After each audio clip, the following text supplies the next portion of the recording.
everybody. Welcome to Frame Trap. It's kind of a weird vibe in here. It's hot. That's the It's vibe. really hot. Sweat Lodge. It took us a long time to set up, and so we've loosened up more than we normally do. So this might be a very loopy podcast. I'm already loopy. To the intense heat.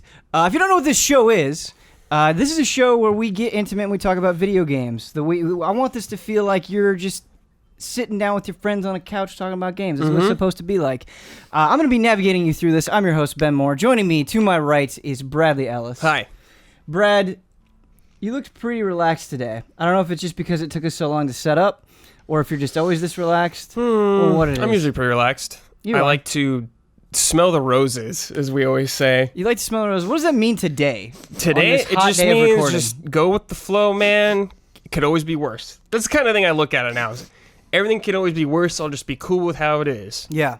Hopefully the shot isn't super crazy bad. tilted. It's really not that bad at all. No, it's not. It's like slightly uncomfortable, but like could be worse. Every time I say anything that comes out of my mouth on this podcast, any opinion that I have about any video game or movie or album or whatever it is, I always have to think to myself, I always want that to come out in addition to, hey, we live a very privileged life. It's crazy that we get to do this. Yeah, it is crazy. Anything that we say, just insert that to the end of it. That will be the full context that you need. Yeah. We live a very privileged life. Finally, at the end there, comrade in arms, Michael Huber. Hello. Yeah, this is like the dream team. Hello. This is the really good friends team. Yeah, this is the good friends team. I mean, we're all friends with everyone, for sure. But there's something about this group in particular. Yeah, bonds, yeah. Are we talking about Naruto today? Do you want to talk about Naruto? I was thinking of Persona when you said Bonds, but we can talk about Naruto. Both. That's why I love Persona so much. Sure. Bonds. I wouldn't be surprised knowing us, I wouldn't be surprised if we talked about all of them. We've already kind of loosened up, but I was recently in Iowa and I went to a theme park, and it got me thinking about summer and how I always... Was it like Adventureland. Is that like the equivalent of Six Flags for you guys? No, it's not quite as intense as... I mean, they added a new roller coaster called the Monster, but no, it's not quite as intense. Monster among men. What's the farm one that you guys have here that I admittedly haven't been to? Knott's Berry Farm. It seems more in line with that. Dude, Knott's Berry Farm had some intense stuff. I haven't been in a long time. I don't know. Knott's Berry Farm, I haven't been to Knott's Berry Farms. Invented the boysenberry. Yes, Did they it? did, yeah. Wow. Wait, you've never been to Knott's Berry Farm? Never been to Knott's Dude, Berry we got to Farm. go to either Halloween Haunt or a normal... How is Halloween Haunt nowadays, though? It's probably awesome. Is it? I haven't been so long. But if you want to go on rides, you got to go normal time. Because Halloween Haunt, dude... Halloween Haunt. You're getting on, like, one ride. Get to ride Ghost Rider backwards. Oh, yeah. It's just the lines, man, that kill me. Even in Adventureland... Like, it was hard wanting to just wait in the sun for 45 minutes. Yeah, you got to go when it's not summer, and you got to go, like, on a Wednesday. Mm-hmm. Okay. I feel like you guys have the strats. Like, we grew up here. We know. You got to go to things on the weekdays, not in the summer. Yeah, not in the summer. It's brutal, weekdays, man. but I feel like at a particular time, even. Like when you can run into bad weekdays. I see movies in the middle of the week in the daytime. Yeah. It's my favorite time to see a movie, and even the ticket taker at the theater said that Wednesdays are the slowest day. Yep, Wednesday. I always thought it would be Monday because I'm always let's go Monday. Because that's when everyone takes Mondays off. Yeah. Even remember what theater we went to when we saw The Witch together, but it was the perfect time of day. It was a weekday afternoon. It wasn't the ArcLight that I usually go to. No, it was like ArcLight Sherman Oaks or something. Because I don't usually go to that one either. I don't think it was the Sherman Oaks one because that's the one I usually go to. Okay. ArcLight Culver City, maybe? But it was smaller. Culver City, it was very intimate. There was no one there. Yeah. We went right up to concessions, got everything we wanted, 10 out of and 10. just watched this great horror movie. But anyway, my question to you guys is, thinking about the summer, I always go away somewhere in the summer. And most recently, that's been home to see family because I live out here now. But I think about when I went to Disney World or when I went to New York, just really great experiences. I want to know if you guys had any super dope family vacations growing up. And I feel like we've touched on this before. Let me tell you about the family vacations in the Ellis family growing up. So our family vacations would be like, hey, a relative lives in Tulsa City in Oklahoma. We're going to Oklahoma in the summer where it's hot as hell, dude. Oh, there's a family reunion in South Dakota. We're going to South Dakota in summer. Hot as hell, man. I don't think not enjoyable family reunions. Well, it was mostly when I was probably younger up till 15 we would do that kind of stuff. once we got older, we didn't really care about doing as much. But I did go to Minneapolis one time because my mom's cousin lived there. Yeah. And I had a really good time. It was really fun. We did like some theme park, which was like Six Flags there. Mall of America was pretty sick back then. Had the Camp Snoopy inside it. Pretty rad. But we've never been like, we're going to Disney World.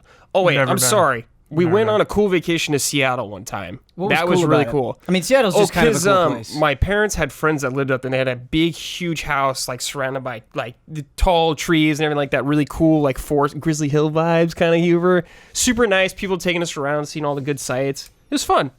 Nice. That was the thing about being a kid, and I everyone wishes this, but I could go anywhere and love it. Mm-hmm. And I just feel like now you just get so easily, or I get so easily annoyed by things, by lines or whatever. And I could go to just the fact of being at a theme park as a kid. I miss that sense of wonderment. Huber, you've been on a lot of frame traps, and I've been on all the frame traps. I'm getting to this point. I don't know if it's the heat or just my own bad memory or what it is. Have I asked the summer vacation question before?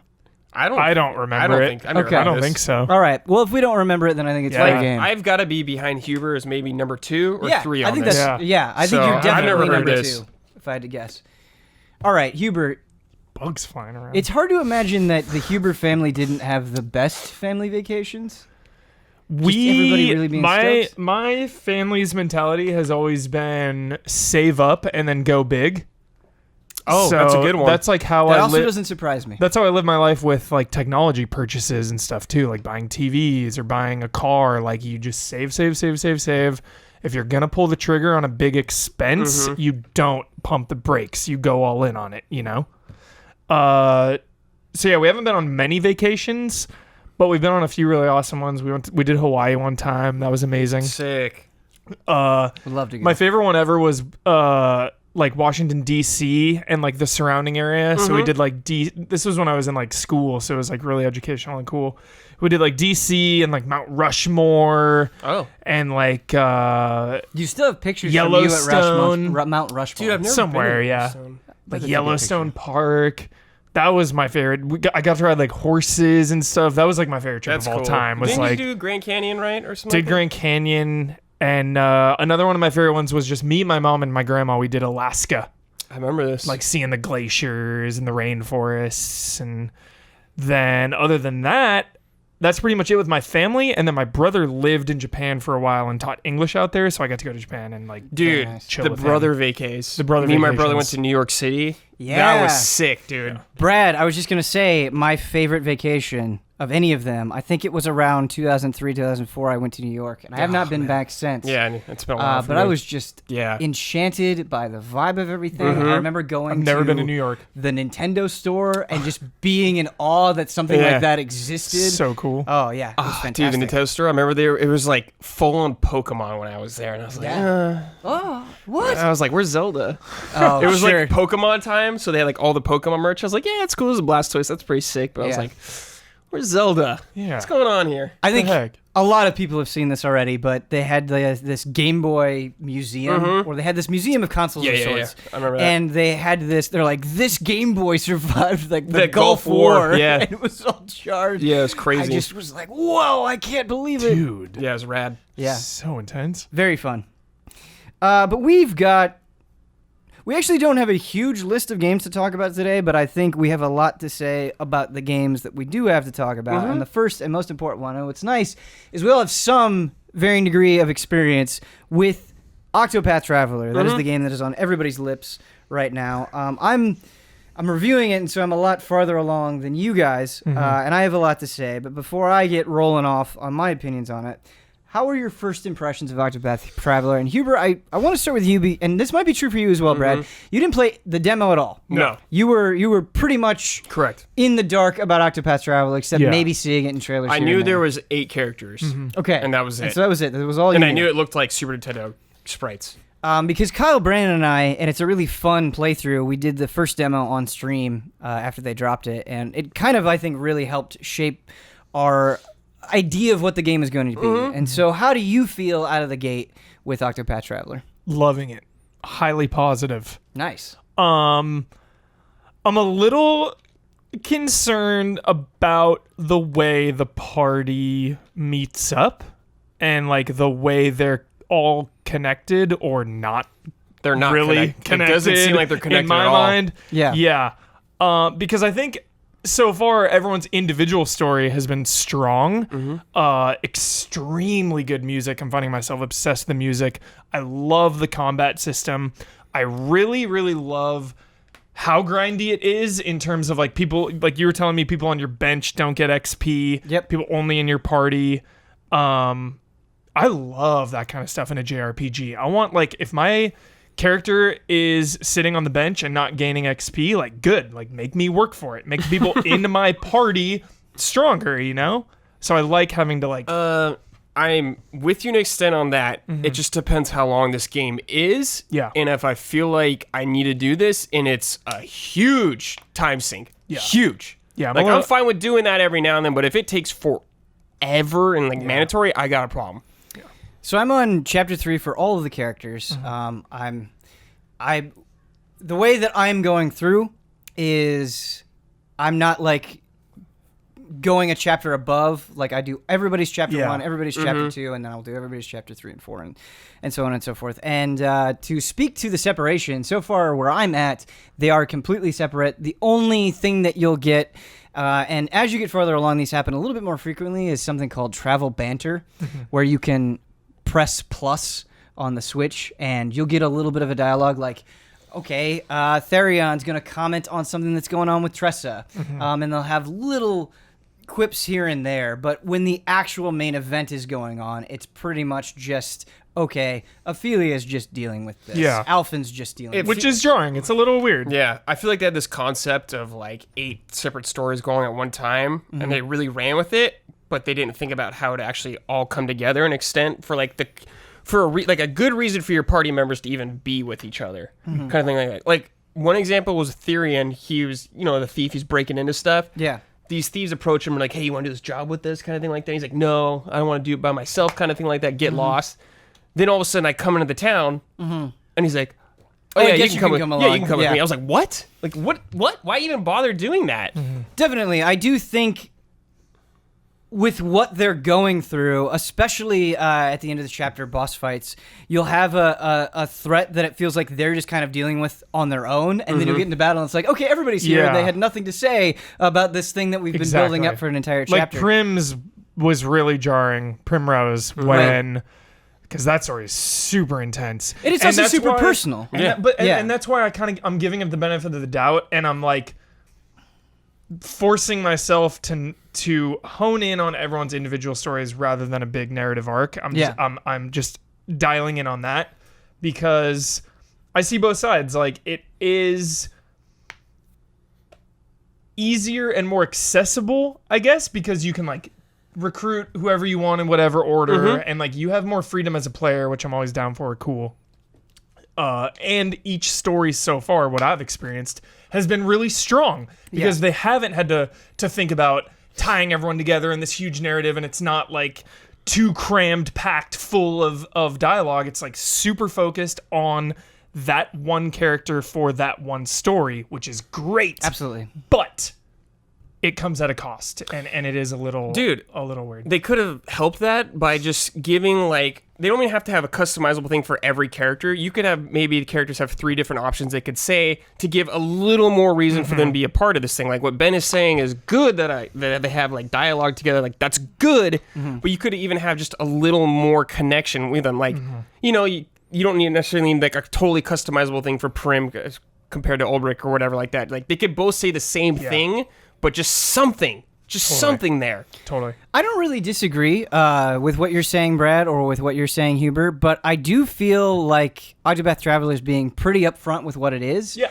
When you go into a town, it says, this is the story you can engage in. You can stop it at any time. Totally. And while contextually I agree, it does get a little bit messy.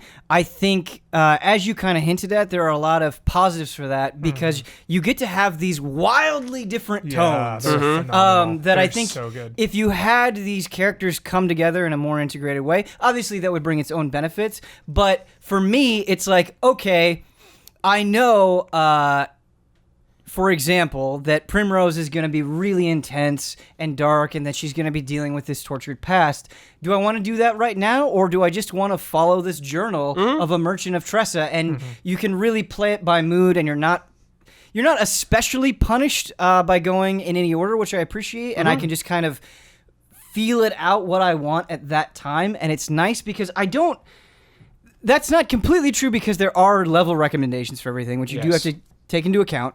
You are gated in some ways around those level recommendations for each character chapter. But the other thing for me is I don't think these stories, if they were given a lot more time and a lot more nuance with other characters, would be all that strong on their own. Like, these characters, for the most part, are kind of very archetypal characters. Ulbrich, at least so far, is just this, hey, I kind of live and die by honor. I am a warrior. I am what you think I would act like. You have Ophelia, who is this very kind healer, priestess lady who just sort of acts as this very friendly face. Alphen is this happy-go-lucky apothecary. And that's all fine because each chapter is really, really short. You kind of go, you have your introduction, you get introduced to the thing, you go through maybe a small dungeon, you do a boss battle, and it's over. And so by having all of these different tones and kind of these bite-sized chapters, it's really easy to kind of move on from one thing to the next. Because you're getting, despite the fact that maybe you're not getting a ton of depth in each individual story, it's light enough and there's enough characters to kind of bounce off that I think it makes it work. Yeah, I think the little stories make sense and the motivation, I think, is strong enough for you to believe why they're doing what they're believing. I think that's all really good, but I think they could have just put a little more effort into making it connect a little more. Just a little more. I love the freedom. That's all great, but they could have done just a little more. Just a little more. Sure, I understand that. And I'm curious, once I get to the very end of the game, and we're kind of all coming together. We're not super far yet, so me and Mike aren't yet, so things could totally change, but I love everything else so far. Combat's really good. Combat's awesome. All the characters feel... Enemy design is super enemy design's cool. great. All the characters feel really different from what I've used. And they'll have their own kind of mechanics, which I really like. The music's really good. So good. Loving the music. I do want to go back to the structure a little bit before we move on to the combat, because I think the combat is its own bag of things to talk about. What I will say, going into the third chapter here, especially playing through everybody's story, is while I appreciate that tonally it's very different, and then in from the settings you're getting a good variety as well. You're kind of getting this mountain town or this kind of very holy snow place, or you're getting this place where gladiators the desert looked really cool. Yeah, visually there's enough differences. I just think structurally it is bothering me a little bit, where I feel like every chapter is kind of the same, where for all 8 characters, and then once you've done it a couple of times, you're like, man, this formula is a little bit too obvious for me. And what I mean by that is you'll go into town, you'll be introduced to the problem, you might have to run around and do a couple of path actions, which they really hold your hand with, and then you'll go through a very small dungeon and you'll fight a boss. Even on Chapter 2? Even on Chapter 2, this is happening. Okay. There is a little bit of variation with Ulbrich, where you're kind of going through this tournament of sorts, but even that can kind of be broken down into the same thing, where you have story intro, exploratory battle middle, story end, and all of that stuff I think is fairly well done. But I wish there was, and this might be coming, I might get through Chapter 4 and be like, oh, there was that variety. But having done 16 chapters. Totally. And putting, like 45 hours into the game. At this point, I'm like, I wish there was some sort of maybe the side quests kind of alleviate a little bit of that. So the side quests are interesting, and there are things that I really like about the side quest and things that I don't really like about the side quest. And the things that I really like about the side quest is they're very vague. And so they'll kind of be like, hey, this person has a problem. How do you deal with it? And you're like, oh, wait, what if I use this character's path action? And for those of you who don't understand what we're talking about, a path action is something that is unique to an individual character. So if you're Ulbrich, the warrior, you can challenge people to a duel. If you're Cyrus, the scholar, you can scrutinize them and you can find out more information, and you might get a discount at the inn, or you might find a hidden item. And so you'll run into these people with problems, and you might need to figure out how you can apply a certain character's path action in order to make it work. And you kind of need to experiment. And you'll run into these situations. Like there was this little boy and I just challenged him to a duel and it was like side quest complete. And I was like, oh, I wasn't even thinking about that. And so I appreciate the design of forcing you to think about what these characters can do and how to apply it, and also really exploring. You don't know necessarily where in the world you need to go to deal with this. It might be very immediate, it might be outside of the area. The problem that I have with the side quests is narratively, they are having light stories, but they're so light that I haven't found myself that invested. The reason why I get excited for completing them is to get a little bit of extra money in an item, or again, kind of having that small aha moment of the puzzle, but not really like, man, what a cool story of that side quest, which is fine. I don't think side quests need to be these deeply moving, super involved stories, but there are so many side quests that I just wish I was a little bit more invested. Kind of what Brad was saying, where he wished they were a little bit more connected. Wish there was just like 5% more of like something you couldn't there. like something you couldn't get through the normal story. Right, I think. right. You're like, oh, this is cool. I could only get this kind of thing through this side quest. Yeah, and there are a couple of side quests that I've run into where it's like, okay, this person does have an arc. They were in this town, now they're in that town, and there is kind of a continuous story there. That's cool. But I don't find the stories themselves of these side quests so far all that interesting. But let's get into the combat, because I think this is the thing that I want to praise the most of Octopath Traveler. And despite my problems of maybe starting to feel a little bit of repetition in terms of the structure, the combat is really offsetting that. And 45 hours into the game, roughly, I'm still just absolutely in love with the combat. And I want to know, Brad, you mentioned that. Huber, are you still feeling the same way about the combat? Oh yeah, because every fight you have to think. You cannot, like, even in I always go back to Dragon Quest VIII. It's my favorite combat ever of turn-based RPGs. Even Dragon Quest VIII, you can get in a routine where you're kind of just mashing your way through, like mash, kill these guys. I'm pretty high level, okay. This, even if I'm a higher level, even if they're trash mobs, I still have to be like, all right, wait, how many attacks till they break? What attack am I using here? I haven't been able to get into a rhythm where I'm just mashing through, because I need to line up the weapons. I need to scout out their vulnerabilities, which I really, really appreciate. Absolutely. You talk about mashing through, and that is a very understandable complaint that I see about JRPGs a lot, where it's like, okay, maybe a couple of boss fights matter here and there, but for the most part, I'm just mindlessly going through this combat. I don't have to think about the enemies. The enemies aren't a threat. And there are weaker enemies, and you get to a point where you understand the system and you can get through the fights fairly quickly. But even that, the way that they've kind of balanced not only the mechanics of combat, but how you have to structure your party. And we talked about the level gates before. And at first I was like, oh man, I'm going to have to grind everybody up. But that comes with its own interesting decisions. Because when you get secondary jobs, only one secondary job can be applied to a person at one time. So if you think about like Tressa, the merchant, if you're like, oh, I want your secondary job to be the cleric, and I want you to get all these healing abilities, no one else at that time can be the cleric. You can switch it off at any point, but once you give it to Tressa, you can't give it to anybody else. And so when you have these different level requirements where it's like, okay, you need to be level 34 to do this chapter, this is who I need to bring with me. You're forcing me to change my party. You're forcing me, because you're not sharing experience. Love it. You're forcing me to pick these certain people and leaving people that maybe I've already leveled over here. And so I'm constantly having to rethink, I love that. Who gets this job? Where am I investing my skill points? Because Ben, one of my biggest things, again, gonna come back to Dragon Quest VIII again. 4 party members. I love that, because every single person has their role, their story. They all matter. I get freaked out, like in Final Fantasy VII, like, what's Red 13 been doing this whole time? Exactly. Just sitting on the sidelines? Exactly. Like, I don't like, when there's this huge overarching story and characters are kind of benched on the sidelines. This alleviates that, because you're throwing everyone in there. Everyone gets their own story, so that's really cool. I completely agree with you. And again, you could always throw it back at the player and be like, well, if you want to mix it up, you could.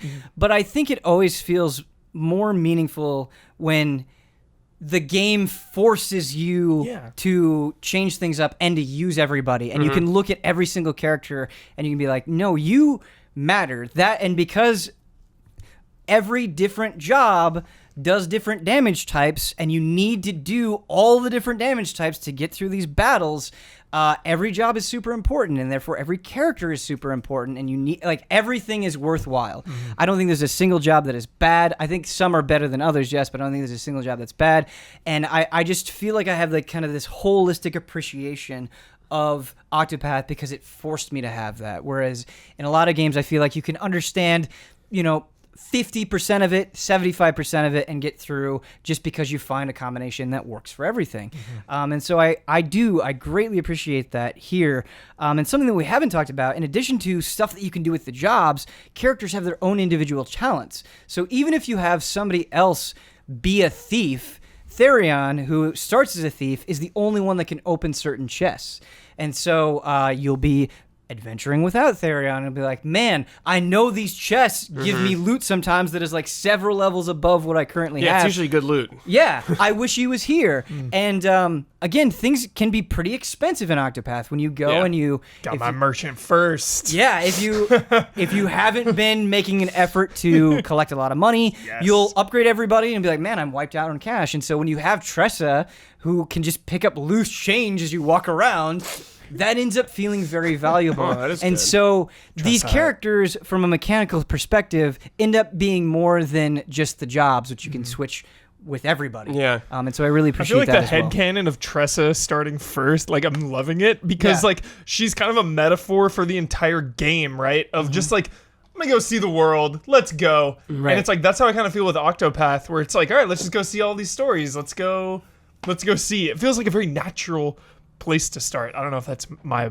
bias because that's who I picked, but it feels right. I will give the game credit for I've bought one item playing this so far, and I've been able to beat every situation just by playing smart. Yeah. I think they did a good job with that. Right? Yeah. I don't feel like, wow, there's no way for me to win this necessarily yet, which has been great. Some of the fights take a really long time, where I was like, let's wrap this up kind of thing. Dude, that snake boss. Yeah. Good Lord. That thing. Yeah, and Chimaru, dude. The poison dude. Oh my god. I think it might be a point of. Brandon was saying a fight took him an hour. I haven't run into that. I think he said an hour and a half. I was like, what? Yeah. Okay. So he said an hour and a half. I have not run into that. I have not. But I really commend them for not being afraid to give enemies, and especially, of course, bosses, a ton of health. Yes. Where something just moved down there, you guys. Is it a bug or something? I don't know. Something, I swear. I don't know. Okay. Probably a bug. All right. We'll have to power through it. Okay, I'm sorry. It's okay. I'm sorry to interrupt you. It freaks you out. That's genuine. The whole thing just shook. All right. I'm sorry. But I really appreciate how tanky things are because you'll be doing thousands and thousands and thousands of damage, and there have been fights where I'm like, wow, I can't believe you're not dead. But again, that necessitates you to really dig in and not just be like, okay, what's the most powerful ability I have? I'm just going to apply that to everything. It is, no, I have to treat this boss like its own individual unit. I need to go and I need to find the weaknesses because it has so much health that if I don't, I'll be really punished for it. Yeah, I think that's a good point. It just gets to a point for me where I'm just bored of the fight at a certain point, and it's just how long does that take me? How interesting is this boss actually? Does he do interesting things for me, or is he just kind of waiting?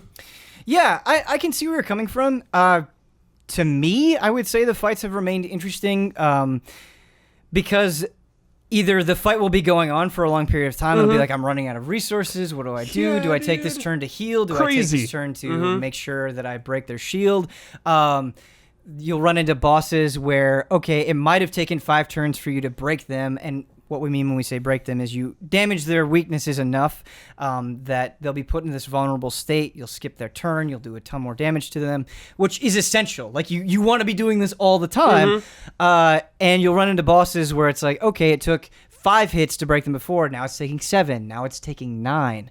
And so when you break them, it'll get consecutively harder. They'll charge up moves. They'll get this purple mist surrounding them. And if you don't break them, you're going to eat a powerful enough attack.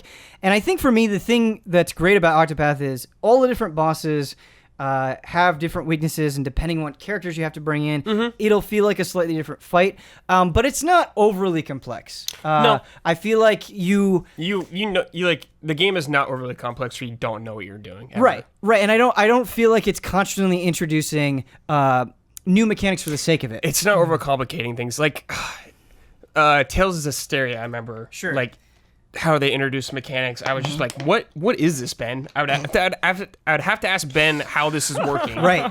And you have that happen in RPGs. Xenoblade Chronicles 2 does that. Yeah, right. I'm like, I have to do homework and figure out what the hell I'm doing. Right. And some of that stuff to me ended up being really cool, but it is slightly jarring when you're like, wait a minute, I'm like 50 hours into this and you're coming up with a tutorial box now. Yeah, it's just a little weird. Yeah. Whereas in Octopath, I think what they do is they introduce you to this base early on, and then they just find new ways of applying that base. Where it's like, okay, I don't need to relearn this or learn something new. I just need to kind of think differently with what I already know, which is a much different, but I think very enjoyable experience. I want to talk about the Bravely Default system that's in this game. I think this is a really great evolution of that system from the past games. We could store up attacks. If I remember correctly, if you used it before, would you skip a turn, then dump it all at once? Is that how it worked? Or would you dump it all at once, then you were out of turns for like 3 turns? It was something like, it was like that. But when you're defaulting, you're like storing up. Yeah, okay. Whereas here, when you regularly attack, you still get a normal turn no matter what, which is really cool, but I think it's a smart mechanic. You could use up to 4 attacks, I think it was. Yeah, so you can get a maximum of 4. And I appreciate the way that they deal with it between physical attacks and magic attacks. So if you have a sword that you can swing, if you cash in on these points that you build up, so let's say you cash in 4 of these points, you'll swing your sword 4 times, but with a magic attack, you'll just do more damage. Yeah, it's like a bigger thing, And so that is also interesting, because then it's like, well, as the scholar, I want to invest in the things that hit twice so I can get down. And it's like, do you want to save it to break them to avoid damage for a part, or do you want to just use it to dump a ton of damage when they're vulnerable? Right, and they'll even have, like, the merchant can donate these points to other people, and so you can play with that too. And yeah, that's Octopath Traveler is obviously not the first game with a job system or a game where you can have a bunch of different abilities that you can play with. However, I do think it does it really, really well. I do too. And a big part of that, and should be commended, and I don't feel like I've seen other people praise this. They probably have, and I just haven't paid attention. But still worth praising how easily Octopath Traveler gives you skill points. I feel like especially when you switch to a new job and your secondary job, very, very quickly you can get a handful of abilities. And so it's not like, okay, I switched to this job. It's going... and other job systems have done this. It's going to take me a long time to really flex this job and have an understanding of how it'll combine with my other primary job. Like, you can just kind of get in there and get a feel for it immediately. And again, with all these separate stories, the pace is good, because it's like, all right, see this person's story, see this person's story. Yeah, you're never somewhere too long. Yeah, because like you bring up Bravely Default, and I put like 10 hours into it, and just like not invested in the story. Yeah, and it's interesting because that's on me. I know Bravely Default's that's phenomenal. Like a thing you love, just 4 party members. Yeah, and like great that's it. Game, great game. But just put it away because time and life and everything, and I didn't get attached. But right now I'm finding myself so attached, even though they're like Brad said, and I kind of reiterated just. I mean, like there's a disconnect with them all. You could still but have I still fun. Find myself attached to each of them. Yeah. So. For Bravely Default, it's been forever since I played Bravely Default. But from what I remember of Bravely Default, I remember not being particularly interested in the main narrative. The plot, I don't remember. Right. Exactly, but I remember thinking I remember thinking the characters were pretty charming. I enjoyed them interacting with each other. Ring a bell.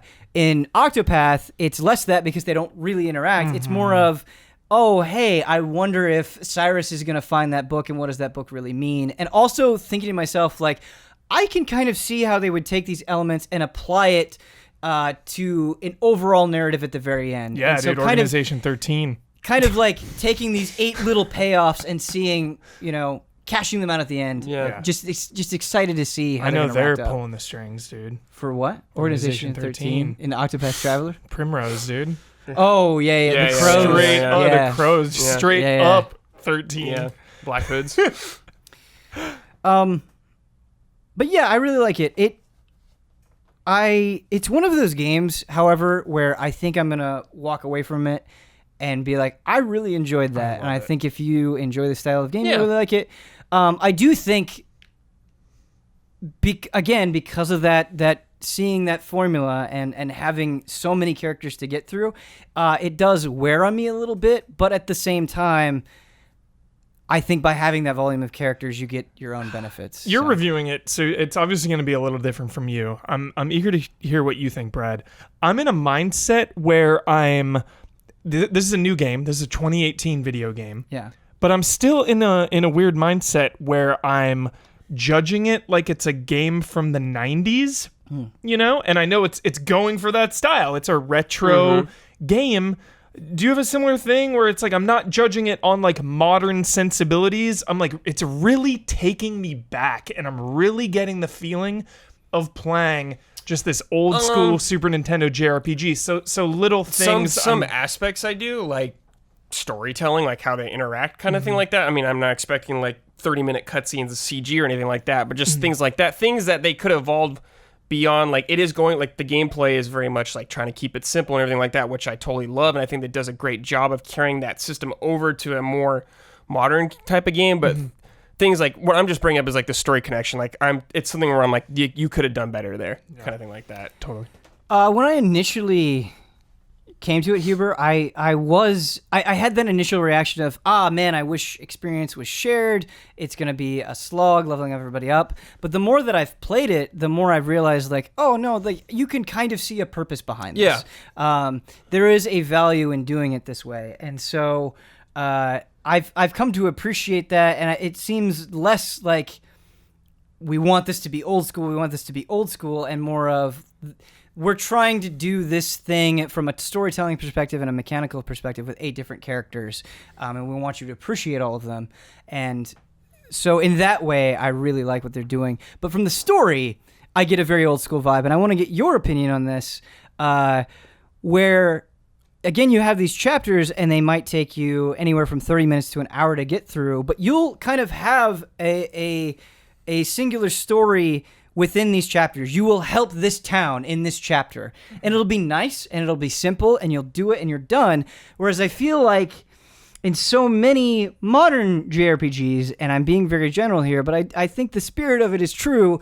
It's like, okay, we're going to introduce this thing, and it's going to go on for the next 10 hours. Yeah. And you can sometimes it feels like things go on for so long. You spend 5 hours, 10 hours, 15 hours just kind of dealing with one thing, and then you move on, and you deal with another thing that is 5 hours, 10 hours, whatever it is. And I think I'm exaggerating here a little bit, but it is super nice, and I think does have an old school flavor to it, where you might just be dealing with this story for an hour. And in Final Fantasy VI comes to mind, where, you think about the Phantom Train. Like, that wasn't a super long, lengthy experience. The Opera House was not a super long, lengthy experience in those older 16-bit RPGs. And so I appreciate that a lot as well. Or even in Chrono Trigger, where you go to a time period, and it's like, we're just going to be here for a little while, and then we'll move on. And I like that. I want more storytelling like that. Just take me to a bunch of different places and don't make them drag on. It's like what Dragon Quest 7 does. You kind of go to the islands, they all have their own little story. Yeah, absolutely. So in Dragon Quest 7, you go to the past and present of these different locations, and they absolutely have their own story, and they're completely separate. And so, yeah, in a lot of ways, I think you can compare it to Octopath Traveler. I love it. The doing the little story, because it's a nice break point for me. I like to do a story, and I like to take like a nice little break before the next one. Totally. Yeah, Huber, I know you're big on breaks. Is that how you kind of envision yourself playing it, where you're like, I'm going to do a chapter? I do a chapter or two. one or it's two real chapters, nice, and it is very nice. You feel like you accomplished something. And I can finally a game I can multitask too. I can play on handheld mode and grind. Yeah. Getting that Switch hype, Ben. Using the Switch, playing to its strengths. Absolutely. Watching the Dodgers and just grinding out some XP feels good. Absolutely. And it is weird because I do think the hardware has made it more enjoyable for me. Yeah, where there have been in times bed. where I maybe didn't necessarily need to, but totally wanted to just grind. I take that thing out of the dock, I put on a show, Yep. and I just do it. Delightful. And it's great. It's so and the great. hardware of the Switch has made that a Yeah. better experience. Yeah. Yeah, Yeah. it's a simpler game you can play without having to like Will do you bring- platforming and stuff like that. Will you bring that up in the review? Being able to play it in handheld mode. Maybe. I can't guarantee it. Okay. It's one of those things where I think it's a good point, but then I also think, how much is this just applying to me and my own weird desires? Well, it's like when I'm grinding, I don't take it out and like sit in my bed and watch something. Like I have something on my computer usually, because my TV and my computer right next to each other, so I can have something on my computer I could be looking at while I'm just grinding away on my TV. Nice. It's like the same thing. I just don't pull it out in handheld mode. Nice. Been playing a lot of Octopath and having the Office on in the background. It's been a pretty good experience. Ben, when my brother and his wife lived with us, Yeah. I remember I would go to, this was when I was in beauty school, I'd go to bed because I had to get up early. I had to be there like 8 a.m. Yeah. And I would just be trying to sleep, and I would hear the Office theme just blasting. I remember this. And just like blasting all the time when I'm trying to sleep, dude. I'm gonna get a lot of Nightmares. I'm gonna get Yeah. a lot of shit for this, but it's okay. I love The Office as a show. I really hate that song. It Sure. just I something about the. I mean, I hate it because I had a just- bad experience with it, but It just so Netflix does this beautiful thing that I want every Skip video intro. skip intro. Yeah. Man, I love it. Yeah, there's something about that opening song that is just a little like shrill to me. sure. Don't like it. We got a lot of stuff to talk about. We've got a lot of classic things to talk about. There's kind of like a classic theme, I think, Yes. through all of these games. But I'm most curious about next is you've completed, chipping away at, is what you referred to it as, Darksiders 1. Darksiders 1. War Mastered. Had finished Darksiders 1 on PS3. Have documented well my game-breaking bug in Darksiders 2 at the very, very end that I didn't get to finish.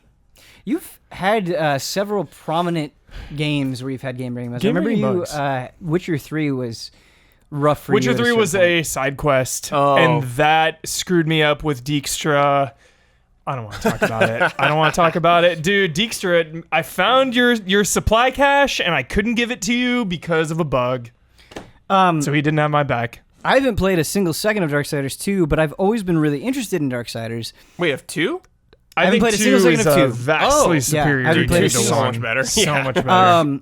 But when the demo for 1 came out, they actually let you play like a full dungeon. Nice. And it was really sweet, and I played that, and I loved it. And I've started Darksiders 1 several times, but I've started again, and I really want to get through both of them before 3 comes out. I've got Definitely. a lot of stuff that I need to get through for work, so it might be a slow process, but I just revisiting it again and getting to that first dungeon, I am super impressed, and you Yeah. finished it. Yeah. And even though you like 2 more, it sounds like you're super impressed too. Yeah, it's tricky because this is a game that gives me anxiety, and Darksiders 1 is you where anxiety? Yeah, Ben, you ready for a story? This is the birth of my disdain for laser puzzles. Darksiders 1 is the origin. The Black Tower. Is that Portals too, right? Portals and lasers combined Is in it a just dungeon. the fact that they're there? No, it's hard, dude. It's so confusing. I had to look at a guide. Don't judge me. I had to look it up. No. I had to look it up.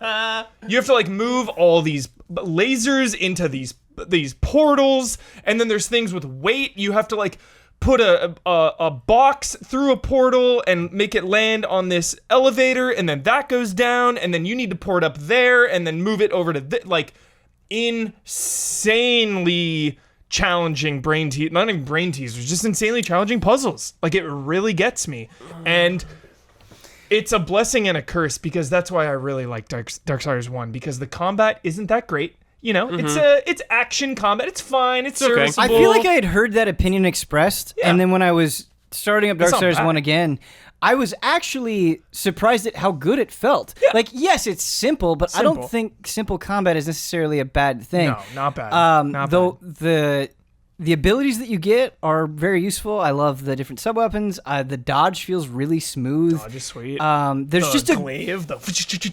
all of it works into a great flow where I feel like I can have a horde of enemies coming on and I can just get right into it and cleave through them, and it feels like a fun time. That demon mode, popping that, feels good. It feels good, and to me, in this type of game where you're adventuring, you're solving puzzles, you're going through things, you're doing some platforming, that's all I need, really.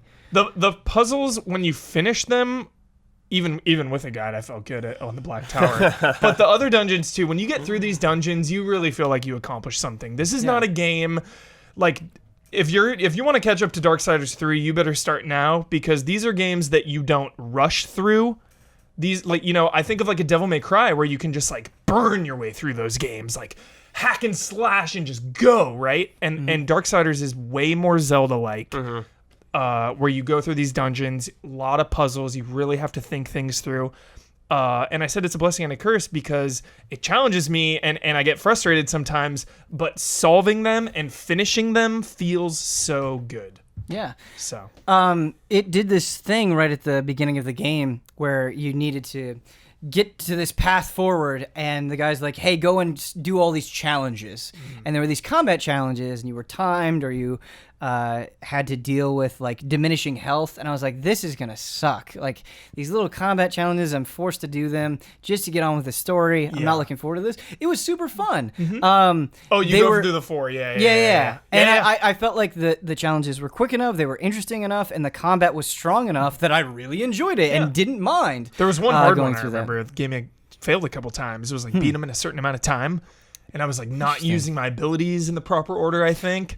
So I was like, oh man, I'm like failing. I have like 5 seconds left each time, and I'm like losing it. And then I like changed up my style. But that's why I think the combat is strong enough, because there were certain guys where I'm like, oh, here I should just always instantly kill him. Here I should knock them up into the air, this specific enemy. And so there was enough going on that I felt interested to get through the challenges. So. And the story in 1, I think, is okay. Again, I think 2 is an improvement.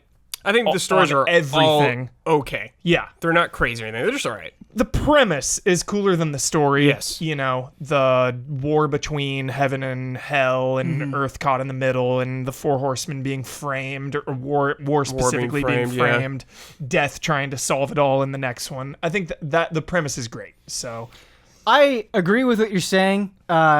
So far, based on what I've seen, not an amazing story, but I'm kind of a sucker for just one of the Horsemen of the Apocalypse hanging out with Mark Hamill and like just killing demons in the most brutal way. It just kind of speaks to me. Yeah, totally. I think, but fun. Love to. Can't wait for you to play 2. It knows what it is. Like, totally. I don't think it's going into this and being like, listen, you have to take this super seriously. It does sort of have this it's a little campy. Yeah, it has this campiness to it that I think makes it easy to get into. Yeah. So I don't know if 2 changes that. The pace at the end will. I'm eager to see you finish it off. Well, the Black Tower, because no spoilers. All right, you do the Black Tower. It's insanely long, insanely hard, but then they give you the classic no of video game design, in my opinion. All right, you just did that super hard thing. Now, go out and find 6 hidden things in the world. It's like, the classic filler. The classic filler, like after you just got through the Black Tower too, like the hardest thing. It's like, Yeah. So, but again, 2 is awesome. 2 alleviates it. Yeah, and I still better. really enjoy 1. Yeah. For me, it's a classic swimming in 7s. What I'm most excited about with the jump between 1 and 2, and I think 3 looks really good. 3 looks so great. Is just you kind of have War, right, who's wielding this giant sword. He's this big burly guy, and then you have Death, who just seems so much faster. Yeah. And I love the difference between the two of them. And I'm excited to see how it feels to be in Death's shoes. And I'm excited for 3 to see like some team up action. Let's get some time, dude. Nah, that's 4, dude. That's 4. Because they still got another horseman to go. With what you were saying about this tower, these puzzles. Be intimidated. I'm planting the seed now in your brain. I love challenging puzzles that feel satisfying when you get through them, but this sounds like it has so many moving parts that it would just kind of be tedious. For me, it was. I had to look it up. Where I feel like you might see chat's reactions to it. Do you run into this problem Comments. with these puzzles where you kind of take a look at it and you're like, okay, I figured out what I need to do, and now you kind of have this huge groan as you slowly move everything into place? Yes. That's when it's not fun. Like you kind of want the puzzles where there's a process of you figuring out and solving it at the same time. Totally. Like, what do I do here? What do I need to do? Oh, yeah, that's what I need to do. Okay, I got it. Those all slides into place very quickly. This is like, okay, I need to do this. How the hell? Right. Like, okay, let me move this here. Let me move this there. Nope, it's Brad 2 has a very different structure, right? Like it's kind of a little bit more open than one is? It's more open, yeah. It's like the same kind of like, you go to dungeons and stuff like that. Mm-hmm. Definitely encourages the exploration more. I think the dungeons are better into, and there's more variety. More side quests. It's like the classic seal, it's better. It just does what one does and improves upon it. Cool. Same kind of formula, but just does it a little better. Unfortunately, to let people that don't know this, the Definitive Edition came out before the War Mastered Edition. So they released the remaster of 2 before 1. So the remaster of 2 is only 30 frames per second. Mm-hmm. Got a ton of backlash. So then the remaster of 1 is 60.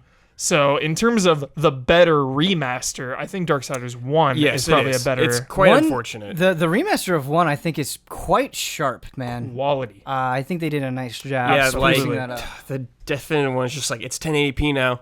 And it's like... Play it on PC. Yeah, you can play on PC. You could play on PC originally, and it would be 60. Play it on PC. Brad, we're talking about combat, and to me, some of the greatest combat in video games is something that you played through very recently. Yeah. And that is Devil May Cry 4. Devil May Cry 5 is on the horizon. I streamed a little 4. I got it on sale, first of all. The special edition on PS4 when it came out. And I was like, oh, I'll buy this. It's like $7. Yeah, hell yeah, I'll buy that. Streamed a little bit, and I was like, okay, this is fun. Then I restarted it on my own. Combat's really good, Ben. It's really good. But there's a lot of problems in this game. Yes, this game feels like a very... Throughout the time me playing this game, I was like, this is a very 2008 video game. Sure. The entire time. Yeah, I think what you're saying is true. I think particularly when... There's one platforming section that is... a little annoying, and just when you do have to platform, it doesn't feel the best. It's like the padding. This game has a ton of padding. Oh yeah, that's and that's what I was gonna say. The fact that you have to go through it essentially twice and do very similar things and fight the same bosses 3 times. Yeah, and do a rush at the end 3 times. Yes. It's a little bit much. And I think it would be even more egregious if the combat wasn't so good. Oh man! But even with the excellent combat. You wish there was a full game there instead of like... you start the game as Nero and you go through the whole thing, you get to one point, you get to point B, then you start as Dante, then you go all the way back to point A. Yeah. You just, it's like, and you do this, like a lot of the same stuff going through, like the same bosses. Mm-hmm. The bosses don't even really change at all. They don't do anything different. Yep. You do that, then... you go through again in a boss rush mode with the stupid dice. Do you remember the dice? Oh, I do. This is like the worst thing they could do. Yeah. And you encounter the dice early on, and you're like, okay, that was not very enjoyable. Glad that's over. Yeah. And then at the end, they make it way worse. It's like 5 times that. Yeah. And you're just like, why is this happening? Why are they doing this? Sucks. It's not fun. Yeah. No, I think you're completely right. To kind of illustrate what we're talking about for those who aren't familiar with it, at the end of Devil May Cry 4, you have to open these doors, and there's this giant die that you need to hit, and when you hit it, you'll go a certain number of spaces on this board, and in order to get through the next door, you have to get on a specific space, and so you might overshoot it, and then you'll land on spots where you have to keep getting in these dice hits are super easy to predict. Yes. It's just whatever one you hit, it's gonna be that. Right. So that's really nice. But it's like I messed up one time, Ben. I had to go all the way around one time. It's just a little tedious. That being said, Brad, when I say that this is like some of the best combat that I've experienced, I really mean that, and I mean that for both Nero and Dante. Really fun. They both play completely or pretty different. And Nero, Yeah, I would say both- extremely different. They're both like they both have their own unique mechanics. Dante has like the stance things that he had in 3, yes, right? Yes, That's yes, what I was yes. trying to remember. But now you're able to switch them on the fly. Was 3 you had to go in the menu to do it? Yeah, 3 you had to change it Yeah, within this the is menu. way better, and you can Yeah. switch his guns like really quick with the trigger, which is really fun. Yep.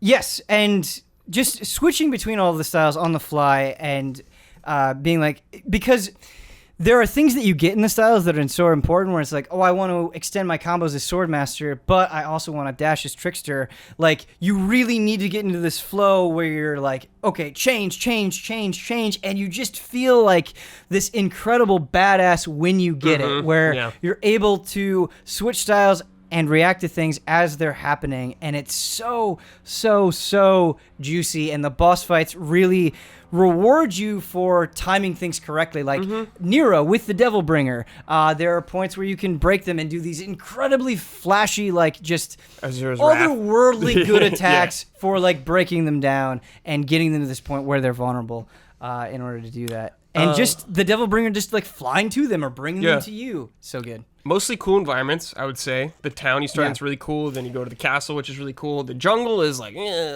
jungle's kind of lame, I gotta admit.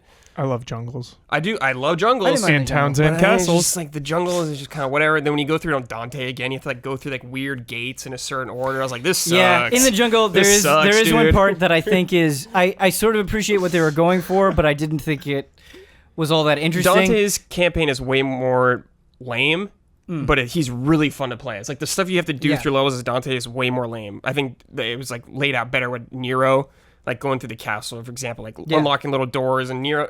Dante's just kind of like, let me just run through this real quick as fast as I can. But he's super fun to play as. Yeah, I like Nero. I like what they did with him as a character. Too. I especially enjoy him this mechanically. game made me like Dante more than I ever had in my life. Yes, that's what I wanted to say, Brad, is I think out of all the Devil May Cry games, this might be my favorite interpretation of Dante. I like Dante. Like, I've played all the Devil May Crys. I'm like, yeah, Dante's okay. He's whatever. But when I played through this one, where I was like more into it for some reason, I think they did a great job with Dante as a character. Like, he's super like cheese dick and all that kind of stuff. Like, but I think it works. They do it right. He's super cheesy, yes, but the things that they have him do actually feel clever. Yeah, I think it's good. I think that's where things break apart with a cheesy character, right? Where when it's just cheesy, but it's so obvious or so overdone, you don't really care. But when he's like forming a heart out of explosions or getting into like this stage battle with one of the bosses and they're trying to like outperform each other, you're like, oh, this is really clever and fun and totally fits this character. They were smart to put it in between 2 and 3 because 2 he's way too serious. He's a drag. 3 he's a drag I feel like he's a little too. Well, he's like you're saying narratively putting it between 2 and 3. One as well. Dante is like a before person. 2, but after 1 and 3. Yes, there we go. Okay. So, yeah, I just think it like again 2 he's too serious, but in 3 he's like too young and too immature. Yeah, I do like him in 3, but I think 4 is the sweet spot. The sweet spot. Exactly. I agree. I think 3 has my favorite story going on. It feels like things just matter for Dante a lot more than they do in 4. In 4, he's just kind of cleaning up the mess. Yeah, he's like this. Like I never felt like a sense of danger at all from Dante. He was never like worried or concerned this whole game. Like Nero was like freaking out about stuff, and Dante's just like, yeah, whatever, it's cool. It's funny, but dude, I want to bring up it's so funny. Pandora's box. Do you remember this weapon? The gun. Oh, dude, it's so good. It's so cool. It's so good. When we were hyping up the trailers, I brought this up. But yes, the Pandora gun is amazing. Also, like I forgot about how fun the cutscenes are in this game. Yes. Dude, they're so fun. Dude, Yeah. like when he gets Pandora's box, they show him using all the stuff. Then you do the stuff he was doing in the cutscene with the weapon. I was like, yes, this is great. Speaking of like favorite interpretations of characters, Trish is my favorite. She's the one from 1, right? Yeah, she's from 1. I like her way more in 4 than I did in any of the other games. And what's the other girl's name? Lady? She's from 3, right? Yes, okay. correct. But man, it's been a long time. Trish does some stuff that I don't want to ruin if you get into it, but I just think it's super fun, and I think she bounces off Dante and that attitude. Yeah, I haven't played through their campaigns or special edition, like Virgil's campaign. Yeah, I blanked for a second. I haven't played through theirs yet though. I've messed around. Is it like filler or is it canon? Virgil's is before it all. Oh, okay. I've watched before 3. The cutscenes on YouTube for them. I've messed around with Lady a little bit. I need to actually go through and play all of Lady and Trish's campaign. I need to play all of Virgil's campaign. I didn't find Lady particularly enjoyable to play, and I think that's kind of why I fell off. But like, don't get too invested in from a lore perspective. I don't even already. It really I'm just there to is have fun, kind of inconsequential. and that's what it is. Yeah. But I'm gonna go through all of them now though before 5 comes out. I'm like, It's been long, and I haven't played them since they came out on PS2. Dang, Yeah. dude. So it's been a long time. I am really excited to Short and revisit sweet. 3 because 4 did some things that I think were mechanically just awesome with Nero and Dante. Just some of the boss battles in 1, the battles with Virgil are like among my favorite boss battles in any video is game. 3 like the tower? Yes, the the tower, tower, right? yes, yes, yes. Yeah, dude. There's a tower in like a lot All of them. though. Yeah, But now feels like- I want to play the DMC special edition where you play as Virgil, the DLC, because I never did that. Virgil's Downfall. okay. Yeah, I haven't played that either. I need It was to play okay. the. Yeah. It's the budget DLC where there's like no real cutscenes. It's like still hand drawn images, Oh, kind of. really? Yeah, but it's cool. Speaking of Sword rules. we don't have to make this a separate Yamato? category. We can just roll this right in. But I played through just very recently. I played through Devil May Cry 1 and I'm playing through Devil May Cry 2 again. And all of the bad feelings that I had about Devil May Cry 2 are on Reinforced. fire right now. Yeah, they're on fire. That game is a Mash hot Ebony and Ivory. mess. Ebony and Ivory just to win. Just shoot everything. Not only like Shoot okay, everything. you can mash your guns to get Stand through like there. pretty much anything. Yes, but what kills me is there are bosses where it's like you're not even on the screen, Yeah. and I am just chewing through your health. Yeah. This is You nonsense. just aim and shoot. And you do a respectable amount of damage just with your normal guns, and then you turn it to Devil Trigger, and you're like, this is comical. Yes, Yeah. and that's the sound. It's Yeah. just like How's the wall run? I remember that being cool though. so. That's a Cool but thing, useless. Well, Okay. yeah, Okay. pretty much. Where it's this Sick. thing where it's like, okay, it's neat to see Dante flip off the walls in certain ways, but you don't need it. Gotcha. Yeah. It's not really Pure that swag vital. points. Yeah. Whereas like the styles, I feel like you get so much out of taking the time to learn how to apply all of them. I think like the in 4 and charge 3. forward attack and Devil May Cry games are one of the most Stinger? satisfying Oh, yeah, things absolutely. in like all video games. To do. Absolutely. Stinger for life. So good. I cannot wait for Devil May Cry 5. I can't this wait got for the me demo Even more. that's going to be attached to Resident Evil 2. Oh, you know it, dude. gonna be It's great. just gonna be like gonna be great. Code Veronica X all over again. Yep. Get a little demo in there. I feel like we're revisiting a lot of stuff with a lot of people. And Huber, you've been revisiting the Arkham Trilogy. And I know that those games are near and dear to you. Oh, yeah. How was this version of them? So I would recommend not playing the remasters of 1 and 2. Whoa! Because visually, it's just off. They messed with the colors. Oh, Things Color are just correction? things just look weird. off. If you look at like images side by side, like these remasters are definitely not the best. It is nice though to just play them on this gen console and the it's got the fluidity and all of that jazz and new trophies to collect and so that's all nice. But from a purist standpoint, the originals are superior, definitely. Understandable. It's unfortunate that the remasters didn't get the TLC. Why don't you give that a patch? Yeah, they patched it, but then it wasn't enough. Shoot. patch it It's again. not a train wreck. Again, it's not a train wreck. You can totally play through these, and it's fine. But the originals are. A So little if you're better. saying like you've never played them before, you probably wouldn't even notice. you might not even notice. You might not even notice. But oh my god, I love these games. I try to replay them every few years. Well, let's clarify. Batman is like your favorite Batman's thing of my all favorite time. property of all time, hands down, straight up. Batman's my favorite character, hands down, straight up, tip top, number one.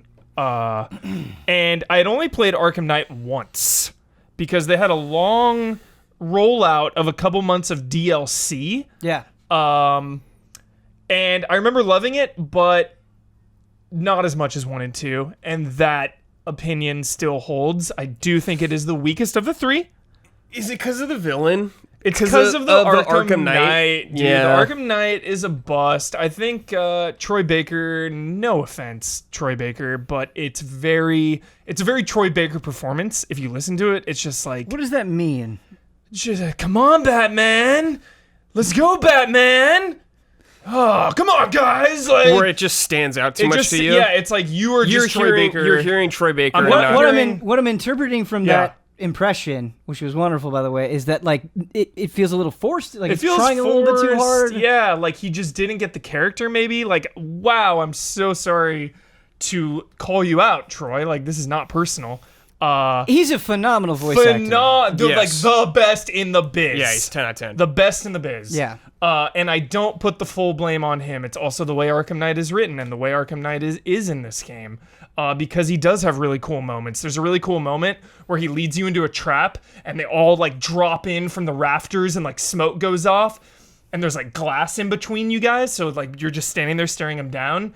And he's like, target the weak points up above the shoulder between the chest plate. That's where he's weakest. Like, so there are cool moments with him. But I just think he's a weird. It's a. There's just no payoff there. There's no payoff. You see it a mile away. You never feel the stakes. It just didn't work. It just didn't work for me, the entire Arkham Knight character, which is unfortunate because I feel like Rocksteady deserves to make their own villain for this franchise. That's what I wanted them to do before Arkham Knight even came out. I was like, yeah, dude, make your own villain. Like, this is your universe. Sure. Get it. Do it. Heck yeah. Like, you deserve it. And I love new interpretations of old classic characters and little spins on it. I just didn't think it worked out in the overarching narrative. I thought Scarecrow was strong, but yeah. So anyway, all three of these games. Going back, I'm going to have to say that Arkham City is my favorite. Most focused game, but also the perfect size, because Arkham Knight falls into this trap where it's just bloated. The biggest criticism of Arkham Knight is there's too much Batmobile, right? Mm-hmm. And that is true, but there are a lot of spots in Arkham Knight where you don't have to use the Batmobile. Yeah. I want to call out the Penguin side quests where you're like tailing his cars. You're just like standing on a rooftop, like tracking his vehicles to his weapon shipments. You're not allowed to use the Batmobile there because they don't want to know you have to be secret. The bank heist missions with Two-Face, you don't have to use the Batmobile. The Zeppelins, you can't use the Batmobile, obviously, because it's this flying fortress. There's so many parts where you don't have to use the Batmobile, but then they throw in like so many like APCs driving around. Yeah, dude. Tank missions, like deactivate the mine, but while you're doing it, like 50 tanks are coming in that you need to kill. Way too much of that. So I feel like Arkham Knight really needs the player to be the editor.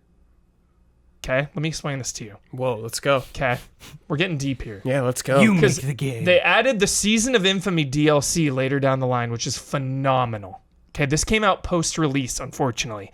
This is Mad Hatter, Killer Croc, Ra's al Ghul, and Mr. Freeze. They all get their own side quest, their own arc. Okay? Now, going back, this is now implemented into the main campaign. And it unlocks periodically at different percentages of the campaign. You're free to do it. But no one in the game really acknowledges, like Scarecrow doesn't acknowledge anything. It's really cool in the main game because Scarecrow is like, oh, it looks like Cobblepot and Dent have joined the party, Batman. Mm-hmm. Tired? Like, he knows, right? Because the city is evacuated. It's pure chaos. That's something that I thought City did such a good job of, too. That's why City's the best. Because it's the perfect balance. You really get a sense of what you're doing as Batman is affecting everything. And where you're going, the way visually, the way that people are communicating to you changes. The urgency of the different situations. Like, yeah, you need to stop Hugo Strange right now, but Victor Zsasz is going to cut someone up. You need to follow that phone line. Like, you don't get bogged down with things too much. And Arkham Knight, you really, really can get in that checklist mentality. So that's where I'm coming from with like be your own editor, because if you checklist it, you're not going to have as much fun, and you can trigger those DLC side quests whenever you want. So for example, the Mad Hatter one is like you get a call from Cash and he's like, hey, Batman, Mad Hatter just turned himself into GCPD. He's asking about you. Come on over. Whereas, like, and then there's a Two-Face one where Alfred is like, we're getting reports of a bank robbery in progress. In progress. So headcanon, it's like, okay, he's robbing the bank now, I gotta go. But on the way there, all these little, like, things. BS, like, oh, here's another tower, get those points. Like, oh, here's another tower, like, it's on the way, might as well stop and take these guys out. Like, no sense of urgency. No, yeah, so it's, like, really, if you kind of, like, slot different villains and quests in a right order, I think the narrative city will be better, because I'm getting in this mode where it's like, all right, checklist, APC, get it. Like, meanwhile, Oracle is being held hostage, Catwoman's being held hostage, Scarecrow and Riddler are both like, yo, we're gonna kill him right now unless you come. Yeah, hold that thought, guys. Let me stop this APC down here. I get what you're saying. I think the thing that's hard for me, and was hard for me as I played Arkham Knight, is when you say don't get in a checklist mentality, I can do it so easily for games that I don't think feel that good, or the reason I'm doing those checklist things is just to fulfill a completionist tendency. I feel like with Batman, I really enjoy fighting guys. I really enjoy going around the city just because it feels so good that I want to do those things. I want to tick off those boxes. And so when you're saying don't do all of that stuff, I still want to do that stuff. It's hard. Yeah, I want to do that stuff. I just think it really messes up the story. Pacing. That's the main criticism. Gotcha. I love all that stuff, and I really don't mind the Batmobile. I've replaying Arkham Knight. I've come up and down on my Batmobile desires, and when you chuck in all that side quest stuff, there's a little too much APC, a few too many mines. There's a little too much, but there's also the main story and like the Two-Face and Penguin stuff. Like, there's a lot of parts when you don't use the Batmobile. Yeah. So I think I got my ups and downs with it. Sure. It's because there's so, like you said, there's so much of the APC stuff. It's like, I don't want to play Twisted Metal right now. Yeah. Like, I want to be Batman. Just if they dialed that back a little bit, I think it would have been better for it. Yeah, I think so too. Because some of those DLC arcs too, if they had just implemented those in the main game too, and like, sure, it's kind of a rehash of Arkham City, because like this big chunk of the city is taken over by all the villains. Like, it makes sense. Maybe they were afraid to rehash it too much, but some of those DLC arcs are awesome. Like, Ra's al Ghul is so cool. It poses the ultimate question: will Batman save someone or let them die? Like, Killer Croc's story is so tragic. He's being experimented on and turning more and more mutant. Like, if you follow his arc, he's like super bestial now. And I really want to see that. It is awesome. Killer Croc's is awesome. They added all the co-op combat too. Like, combat in Arkham Knight is ridiculously good. They added the tag team, so like you and Catwoman, you and Nightwing, you and Robin can just like go in and bust heads together. Look at how excited you are. Dude, Nightwing's banter of like come on Batman, I got the lead, because he's like taking more people out. Just super good. Arkham Asylum is phenomenal. So but Huber, there's things you wish you could do when you go back to Arkham Asylum that you can't do. Sure. Everything is simpler, which isn't a bad thing. It's just like you have way less utility. There's just the Predator mode, like the Predator rooms are not as complicated and not as good for, like Arkham City adds Disarm and Destroy, which is my favorite move, where it's a special combo takedown where you just run up on a dude with a gun and take it apart right in front of him. They add like the Bat Claw takedown where you can like pull someone towards you and like slam them down. Like, City and Night really take the combat to another level. I feel like you are just making this brilliant case for City being the best one, because it doesn't have all of the fat of Night. Best of both worlds. And it's not quite as simple as Asylum, and it's making me think, because forever, even in the early GT days, I was somebody that said Asylum was better than City.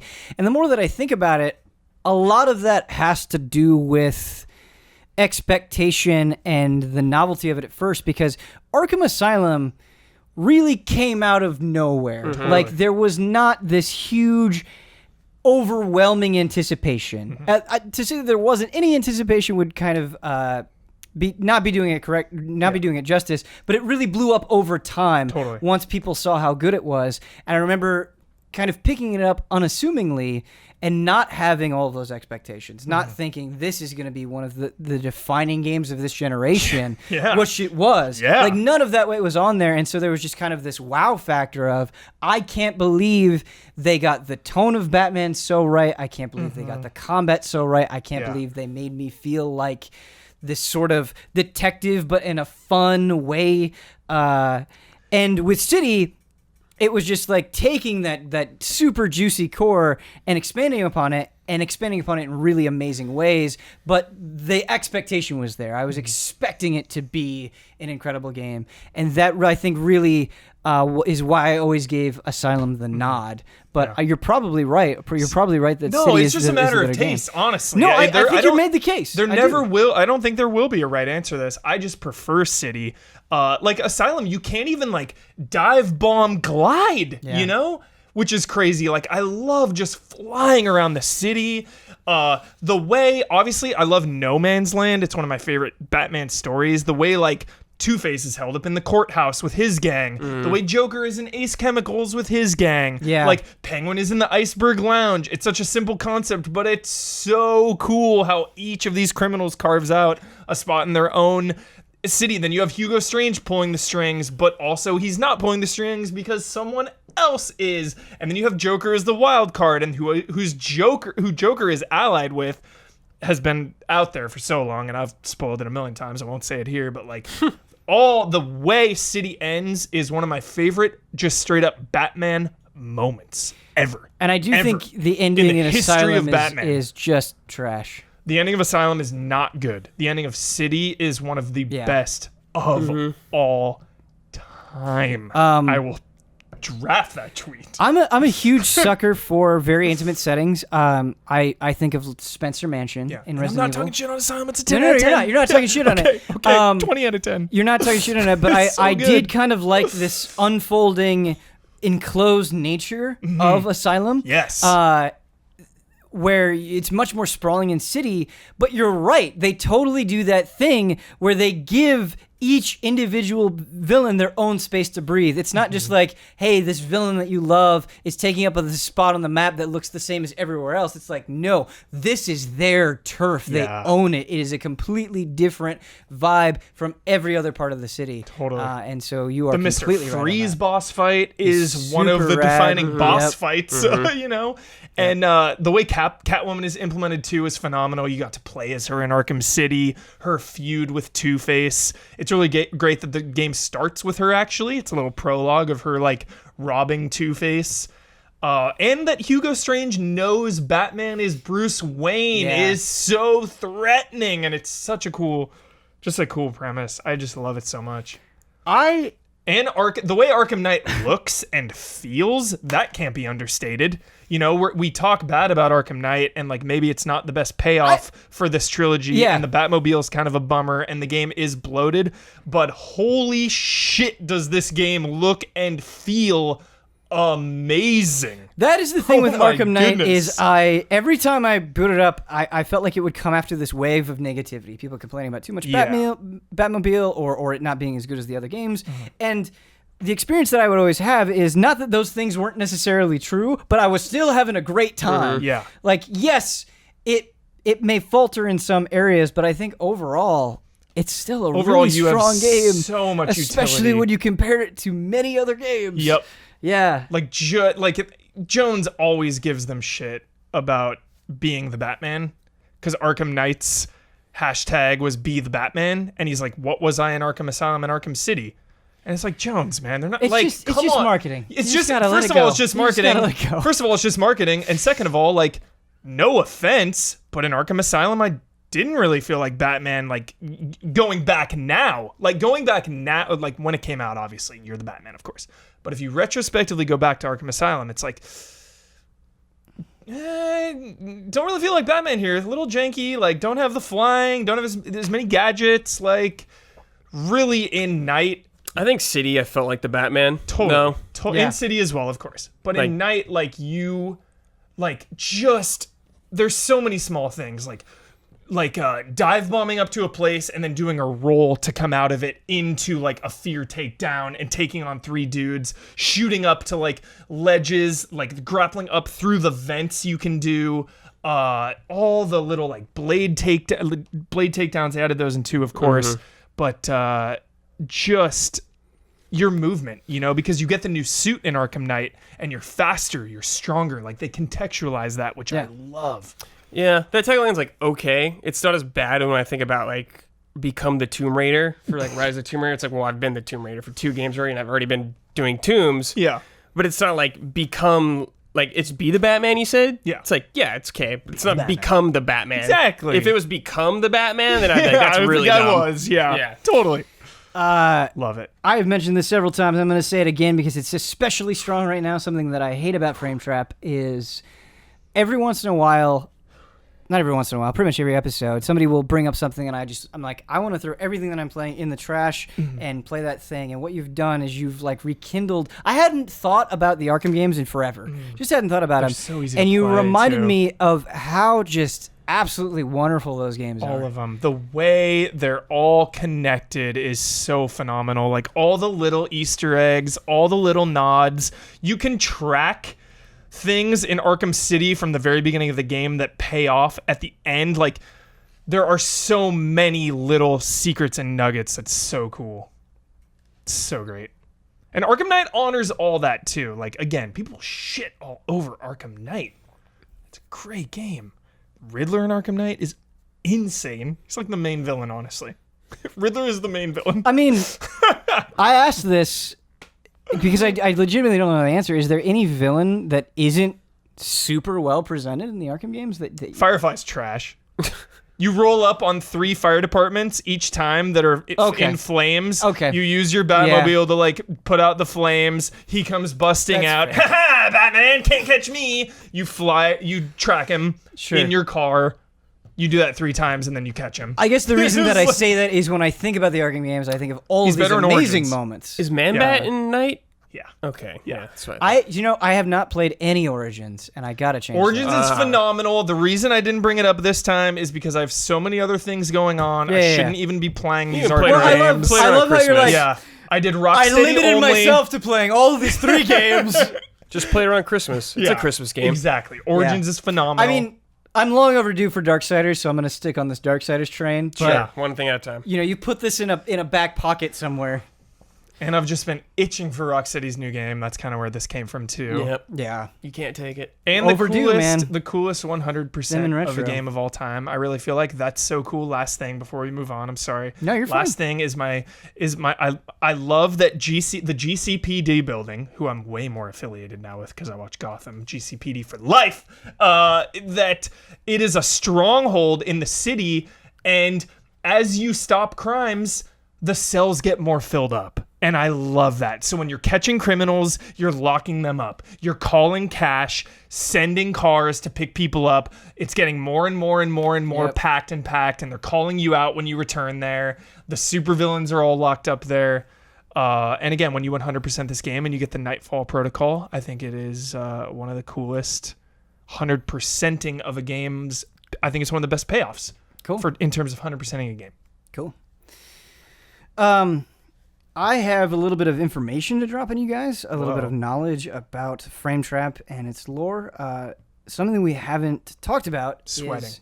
Yeah, You're talking about sweating? It's really hot in here. We're dying. Dripping right now. But we'll get through I'm dripping. it. Yeah.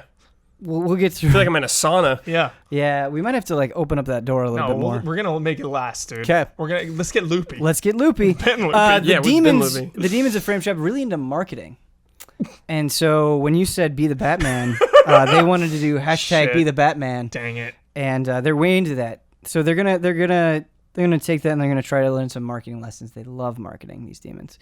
If you're not familiar with this segment, we play a game that is a lot of fun just to break up the flow of the show. At this point in the show, we've talked about a lot of games. We've had really, hopefully, intense conversations, meaningful conversations. So this is just a little bit of a fresh air. Have a little bit of fun. And today, in honor of the Mega Man X Legacy Collection 1 and 2 that are coming out next Tuesday, which I'm very excited about, we are doing probably my favorite rendition of Cotton Frame Trap, and that is Real or Fake. And so what you will have to do is you will have to tell me if these Mavericks, these Mega Man X bosses, are real and they're all crazy or fake. I'm not super familiar with Mavericks. Yeah, it's going to be hard. It's going to be very, very hard, but it'll be fun. We are throwing a lot of the old rules in the trash. The first one, you don't have to whisper HOTTAKE or any of that nonsense. The first one to answer will get the point. Excellent. But before we do that, we have some very generous people to talk about. And that is our sponsors. Our first sponsor of the show is Greg the TheDarkKnight Kettering. We talk about a lot of Batman. Now we're talking a lot about Greg. Thank you, Greg. Next, we have Dale's son. And Dale would like to do something very sweet. He just wants to thank the allies who stopped by and hung out when he pretended to be a streamer. It was a blast. He's also going to shout out 2 of the streamers that helped him out. You will find links for those 2 streamers in the description below. Those are Diffuse Moose, which is a great name, and Diffuse Moose. There we go. And Terrified Prinny. Those are the 2 streamers that we're promoting this time. We'll promote another 2 later on. Next, we have Jesse Jesterfer Vitelli. You can find him on Twitch as Jesterfer and on Twitter at Jesse Vitelli. Next, we have a game. And again, we've already talked about Huber's love of laser puzzles, and it is Crystal Hunters from HOTTAKE. Crystal Hunters is a puzzle game inspired by classics like The Adventure of Lolo and Chip's Challenge. Take on 45 levels of mind-bending puzzles as you go on a journey to collect the crystals scattered around the land. Play as Thomas or Amelia, guided by Grandpa Buckley, and go get those crystals. Disclaimer for Huber and Huber types, there are laser puzzles. HOTTAKE loves laser puzzles. Next, we love laser puzzles here. I don't know what's going on here. I don't have anything against laser puzzles. Laser puzzles. I will say, just to break this up a little bit, sometimes like an ally will have a feeling that is just like so intense that other people will apply it to us. Totally. I have nothing against laser puzzles. Nor does Ian, does just Kyle. On the record. As long as you've done well. Just on the record. They played The Witness. We all got our own things that we hate. I think I'm the only one that can't stand tarantulas. There you go. I don't like Dude, tarantulas. you heard about they the suck. spider bite and they had to like amputate? What? No, mind. please Never don't. mind. Nope. It's gonna. Don't let my mind run wild. Something like spider like bit this kid. That happened. Yeah. But they had to Amputate. He's what? Like, Oh, insane. what kind of just be spider was careful. it? Dude, I woke up actually at like 2 a.m. Mm-hmm. I was like, I shouldn't say waking up. I was nodding in and out. Went to the bathroom, turned the light on. Huge spider in my bathtub. Harry? Slightly. Yeah, slightly. Even slightly is bad. Like the biggest spider I've seen in my home ever. Like on home turf. Did you get startled? Yeah. Oh my god. I didn't know what to do. It was like, should I kill this thing? Should I leave it alone? What do I do? What do you mean leave it? Just gonna let him attack you? I don't know. Like What'd you do? Shoot it down the drain. It went down the drain. Did you spray it down there? I didn't turn the faucet on. You got to be thorough. Yeah. Make sure that thing's gone. We moved into this place that we're in now. We've been there for like 2 years, and we've loved it. It's been the best place we've ever lived. But in that 2-year period, I would say, oh my God, there's been like no bugs at all. It's just been completely clean. And then a couple of months ago, just went in the bathroom and there was a giant bug, and I was like, nope, now we're tainted. Yep. Now we have to move. Time to move. Time to burn it down and move. Yep. Next sponsor is JoJo's Dent Co. Yeah. We're going to need to do a spirit bomb here, boys. Please raise your hands and send me your energy, as I may not have a day off this month. JoJo, here is all the energy that we can give, man. All of it. Good luck. That sounds rough. Oh yeah, throw 'em. I thought we were just giving energy. Yeah. And then we were throwing it. And throwing it. And we were throwing it at JoJo, dude. I Yeah. don't want to do that. He'll catch it. Next, we have Okay. Jake Musser. He says, hey, allies, I just wanted to reach out and do what I can to support an outstanding group of hardworking individuals who are putting out some of the best content on the planet. Keep up the great work, everyone. Love and respect, Jake. Well, thanks, Jake. That's super nice. Next sponsor is good old Blue. Thank you, Blue. Thank you. Thank you. And now, we are at the mega sponsors. We got one mega sponsor to talk about, and that's Hogue Law. I've had other allies read Hogue Law. I'm going to read it this time. Excellent. But I'm going to have a little quiz for you. Hogue Law, a business law firm. Whether you're starting a business at level 1, fighting the dreaded fundraising boss, or finally cashing out with a well-earned high score, you need a good business lawyer at your side, and preferably a good business lawyer who loves video games as much as you do. This week, Rick is spending every minute he's not drafting documents or forming companies with... What do you think Rick is playing? Octopath Traveler. Boom! Yeah, nailed it! It's gotta be. With Octopath Traveler, a quote-unquote little-known RPG, which continuously gives him vibes of having his own tabletop escapades in between board meetings and business talks. That's a nice little sharply written blurb there. Yeah. Good job, Hogue. Good job, Rick. That was good. And you nailed it, Huber. All right, we ready for this game? Yay. We got 7 of them. Oh, I thought you for some reason I thought you were going to say 7 games. I was like, no. No. I got 7 Mavericks for you to tell me if they're real or fake. Shout out real or fake upon hearing the name. First one, Wire Sponge. Fake. Yeah, it's fake. Both wrong. It's real. Which game is it? Mega Man X2, baby. Wire Sponge? Yep. Oh, what? That's not even close to the weirdest one. Okay. Next, we have Volt Catfish. Real or fake? Fake.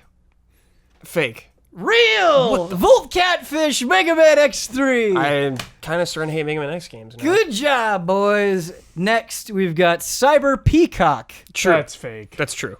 Brad is correct. I know. Do you know what game is that? 4. Yeah, it is. It's X4. I know some X4 guys. That's about it. Cyber Peacock. How's that even real? Peacock. How is that real? I don't know, man. We just had like electric catfish or Electric whatever. sheep. Next, Sheepman's real. we've got Toasty Tiger. Real or fake? That's fake. I'm going to give that to Huber. It is fake. You guys got that too easily. I'm a little bit disappointed with myself. Next, we have Thunderous Feline. Thunderous Feline. True. Real. Fake. That's fake. Damn it. It was a little bit weird.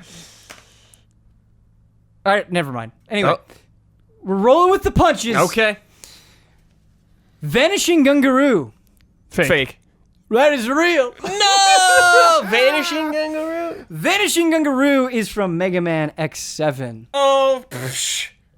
Cares, man. Vanishing Gungaroo. X7, get out of here. I love just how bitter this game is.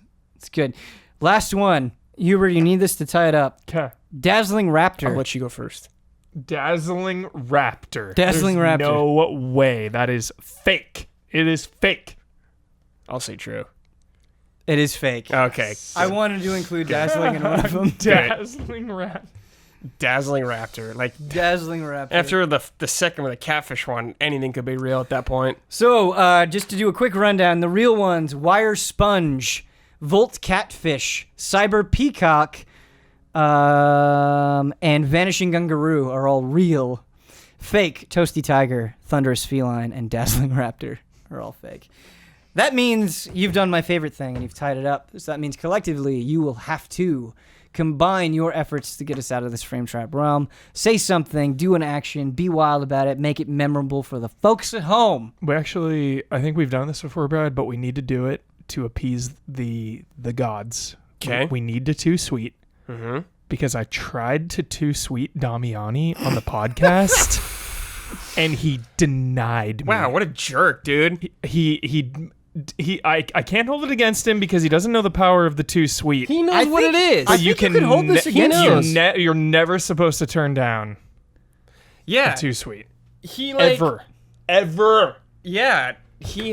Someone does this to you, you do it back. Yeah, you do it. You do it or you're trash. It's a bond. Whoa. You do it, you're trash. Especially, let me tell you a story. I saw a guy wearing an AJ shirt at Disneyland. I was like, yo, too sweet me, dude. And he was like, what? He didn't even know what it is. And I was like, dude, you're wearing an AJ Styles shirt and you don't know. I told Grumbomb that. Yeah. And he just said, that guy's a piece of shit. Oh my God, dude. Whoa. He was kidding. Your mom was kidding. What's a very great, wry sense of humor. What's great about Huber and Brad interacting is they'll talk about these friends that they have collectively, and it just sounds like nonsense. They'll be like, "Oh yeah, hanging out with Grumbomb," Grumbomb's a very good person. I believe that Grumbomb is a good person. He's played Fortnite with you on stream. Where did Grumbomb? You've probably told this story 1,000 times. Where did I don't remember where Grumbomb came from. Middle school. Yeah. I was buying a pickle and I picked it up and I looked behind me and I said, "Pickle." I'm not like that is the actual That is story. the actual origin of. That doesn't explain the name Grumbomb. That's his last name. It's his last name. It's his last name. It's his last name? Yeah. Yes. Alex Okay, I feel Grumbomb. bad because I thought Grumbomb was a fake name. Oh, okay. We'll tell him that. I'm sorry. I meant no offense. I thought it was just like a weird thing that you made up. All right. Like, how weird of a story is that? I had a pickle and I said pickle to a kid, then we became friends. Yeah. It's like an episode of Ed and Eddie or something. We got 2 more games to talk about. They're not going to last us very long. They're both from me. The first one we're going to talk about is Sonic Mania Plus because of the vibes. Phenomenal game. So if you're not aware, 10 out of 10. they came out with a the physical Plus version of version. Sonic Mania Plus, which is the base game, and then it has this new Encore stuff. And what that means is there's 2 new characters, Mighty, who just looks awesome, Mighty the Armadillo, and he can do this thing where he's a normal character, but he can also do this ground pound, kind of playing to his strength, kind of playing to his name. And Ray, who I enjoy even more, this flying squirrel, who at any point can basically do this Super Mario World cape thing, where you can kind of, by changing your position, you can kind of keep it going. You have to finesse it, but you can keep going through the level. And so that's really fun. You can go pretty far distances. Nice. It's good stuff. There's not like a tremendous amount to them, but a little bit of flavor if you're familiar with the Sonic, the Tails, the Knuckles. Yeah. Something just a little bit different. Sometimes it's fun going back and playing things is. with different characters. It absolutely is. I think particularly with Ray here, I've enjoyed going back, and that's really what I want to. That's what I want to preface this whole conversation about. Is these changes that are in Sonic Mania? I think work for me because Sonic Mania is just such a phenomenal game at its core. Where if I did not enjoy this game as much, I would be like, okay, these little changes are cool. I'm done. But Sonic Mania is so good that it's just a pleasure having any excuse to go back. Is it just new characters? No, it is not just new characters. There are tweaks to the levels as well, but the other huge thing to talk about is Encore mode. And so Encore mode adds I believe it's called Angel Island. As the first zone from Sonic 3, you'll play that. Cool. And then you'll go through other Sonic Mania zones, but the twist with it is that you'll be controlling 2 characters and you can switch between them at any time. So you have Sonic and Ray, you hit a button, it'll make a sound, you can switch between them. That's pretty fun. You could also do this new mini game. It's this pinball machine, and you can unlock other characters to have in that stable. So you can create different combinations of characters to switch between, basically. I have to say the pinball minigame, probably my least favorite one. It's just really simple. There's not a lot to it. Dude. Not awful by any means. No, but it's just, that hurts because I loved Sonic Spinball. Spinball. It was so good. I It's too just like, come on, man. love Sonic Come on. Spinball. Maybe And I they'll think come out with it, and this is kind of a little prototype. Maybe. Not do it. maybe. I think a the new thing one. for me, why Sonic Spinball is so memorable is because of how much personality it has. so much. When you land and you're like in this barrel of ooze, that level of personality and spunk just isn't quite there. Of course, it's just a mini game. It's not like offensively bad or anything. Oh, Just not as quite as Yeah, you're strong just as some of like, the other whatever. things that I've enjoyed doing in Sonic mini games. The one I really like is the ramp. You remember that Sonic 2? Oh, the half pipe? The half pipe, yeah. Yeah. I've always really enjoyed that half one. pipe's great. It's really hard. 10 out of 10. But yeah, it's good. I am having fun with Encore mode. It's nice having access to different characters. You don't really need to do it. You can just kind of get into a flow and go. I haven't played all the way through in Encore mode. These are just kind of initial impressions, admittedly. And so maybe things change more later on. But it's like, oh, this is a neat little gimmick. But it's not like totally blowing me away. And so I wouldn't say any of these additions are totally blowing me away. But because the base of Sonic Mania is so strong, it's fun revisiting it with these little twists. Have you guys missed? I know both of you played through Sonic Mania. Have you missed it since you've done it? No. Well, yes and no. Yes and no. What I would have liked is like a DLC pack with more levels instead of an entire re-release. Yes, me too. Well, you can just get the extra stuff on its own. Great. You don't need to get Sonic Mania Plus. Perfect. I'm gonna do that. I believe it is just $4.99. I'm gonna do that. There you go. Great. Wait, and there's how many new levels? Just the. I think it's just Angel Island is the. It's not really a new level, but it is new to Sonic Mania. Yes. Okay. The first zone of Sonic 3 is what I'm Cool. referring to. You remember that the jungle? I do. Okay. Yeah. Cool. Yeah, I'll probably just go through that level and then hang it up. But I absolutely adored Sonic Mania when it came out. Mm-hmm. Yeah. Phenomenal game. Really hoping for a sequel. This seems more like it's targeted at new players rather than returning players. Sure. With just how little they've added. Yeah, and that was a complaint that I heard about Sonic Mania, and man, some of those brand new zones in Sonic Mania, like especially Studiopolis, for me, I'm like, this is phenomenal. I want a whole game of this. And I remember that being the complaint, where they're like, the new level, the returning levels or the remixed versions of returning levels and the different acts are really good, but we want all new. And I think that'll happen. I think for me, Sonic Mania is just kind of both a celebration and like kind of a hint at where things could go. Yeah. And absolutely. It was a confidence booster for me. It was that franchise. That's a really good way to say it. Yeah. It was a confidence booster. It made me, and I don't think it was just because it was old. I don't think it was just because it was kind of in the vein of those like classic 2D, Sonic games. Yeah, because they've done those. If you look at all of the ideas that Sonic Mania had, those crazy boss fights, those wildly colorful, awesome, really varied zones, like that is underselling the ideas of Sonic Mania to me. And I would love for them to do Sonic the Hedgehog 5. Yeah, just completely 4, in that style. Heck yeah. But Brett, my question or Sonic Mania 2. Yeah, or Mania 2. Yeah, Sonic Mania 2. Yeah. Would you, if they did a Sonic Mania 2, would you want it to be more remixed stuff or just all new levels? Combination. Combination. So like Sonic Mania. Then. Totally. Okay.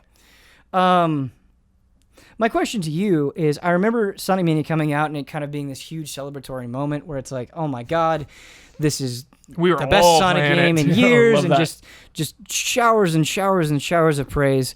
I do feel like the conversation, at least among us, let's just keep it to us, has died down a little bit. Is that just because 2017 was such an incredible year, or are we not as hot on Sonic Mania now as we once were? I think it was just because there's so much stuff.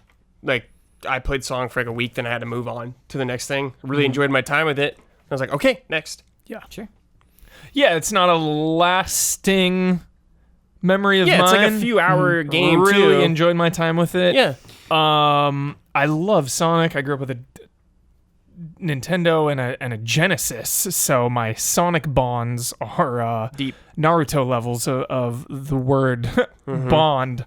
But like it scratched the nostalgia itch, but like it's weird because we brought up Octopath Traveler today, right? Yeah. And it's like Sonic Mania like gave me a little bit of nostalgia, but Octopath is giving me way more, even though I grew up way more with Sonic versus JRPGs. Like, it's hard to really put my finger on it, and I can't really explain it, but, like, I don't know. I don't really even know where I'm trying to go with this thought, but that's just how I feel. It's just an interesting feeling you had when you're playing it, yeah. Like, it didn't really, I wasn't just like, oh my God, like, Sonic, it feels so good to be back. It was just like, yo, this is great. This is, like, Sonic as I remember it, but it's not giving me that like insanely powerful gut punch of nostalgia that like Octopath is for some reason. I don't know. I have to wonder if there are insanely different 16-bit RPGs, so this argument is not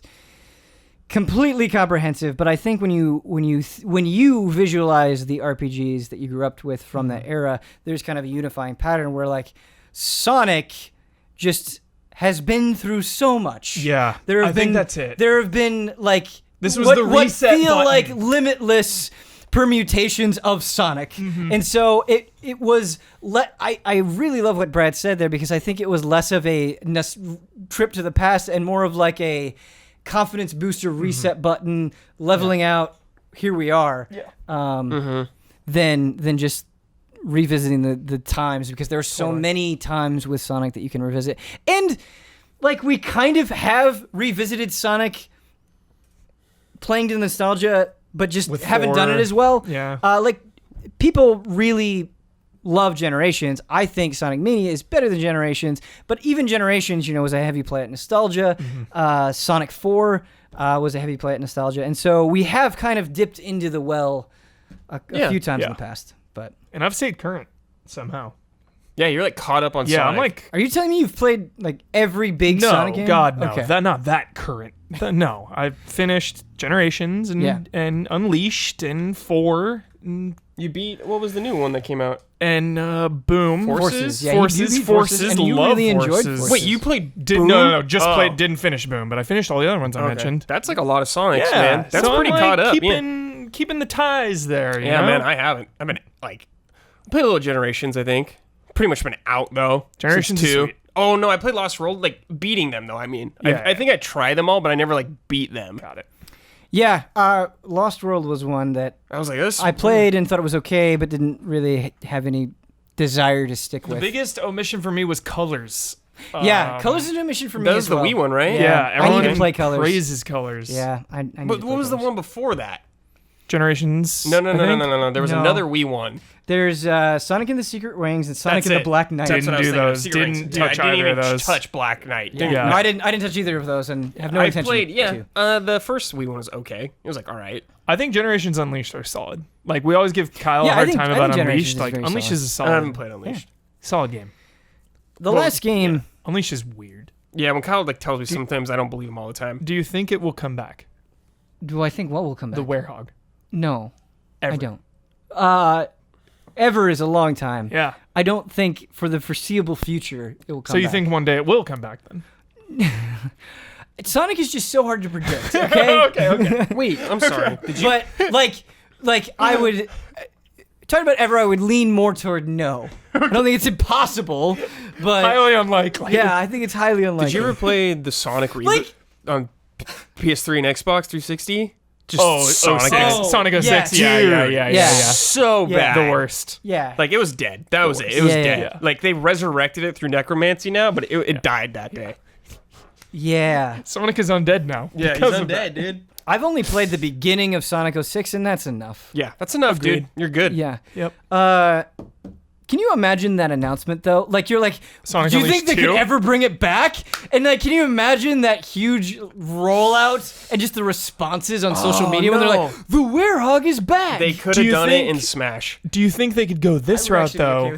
Like that was his final Yeah. Smash. I is would be the okay with it in Werehog. Smash. Heck yeah. I mean, I But do think you think- Super Sonic is cooler. Just but- leave another character. Do you think in Sonic Mania 2 they could go a step further and remix like newer ideas into it so you're going through Sonic Mania as a Werehog? But then know? the problem that I have with so many of these modern 3D Sonic games is they just become about the gimmick and they Totally. do and But going through 2D Sonic Mania style, but you're just the Werehog and you have like a little more attack utility. I mean maybe if it is Make it like Donkey if Kong it Country? makes sense and it feels good, I could see it being more successful in 2D than 3D.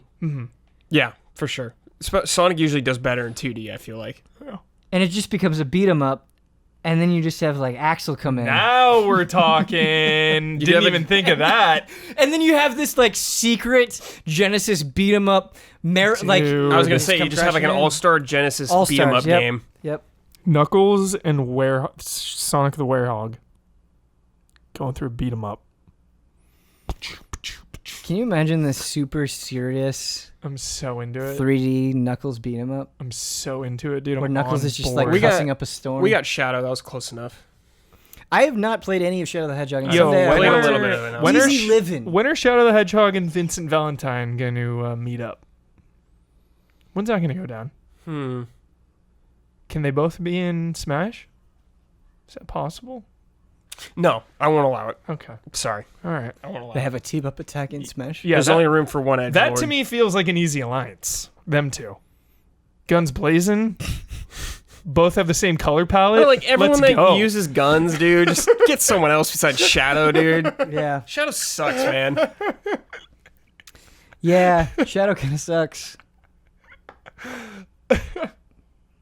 I thought he was cool as a kid. Yeah, Definitely. that's like totally fine. Different era. Definitely. Yeah. Different time. Doesn't hold up. Shadow the Hedgehog does not hold up. He does not hold up. Confirmed. Doesn't hold up. Is that our first As a person, character? yeah, as a character. we've done that doesn't hold up. Duke Nukem was Well, Doesn't hold up. Yeah, does either. not hold They're up. Yeah. both in the doesn't hold up trash. Yeah. I would love to make an ongoing character doesn't Dude, hold every up. week we Yeah. does this We character hold currently we have Duke Nukem and Shadow the Hedgehog. up? Yes.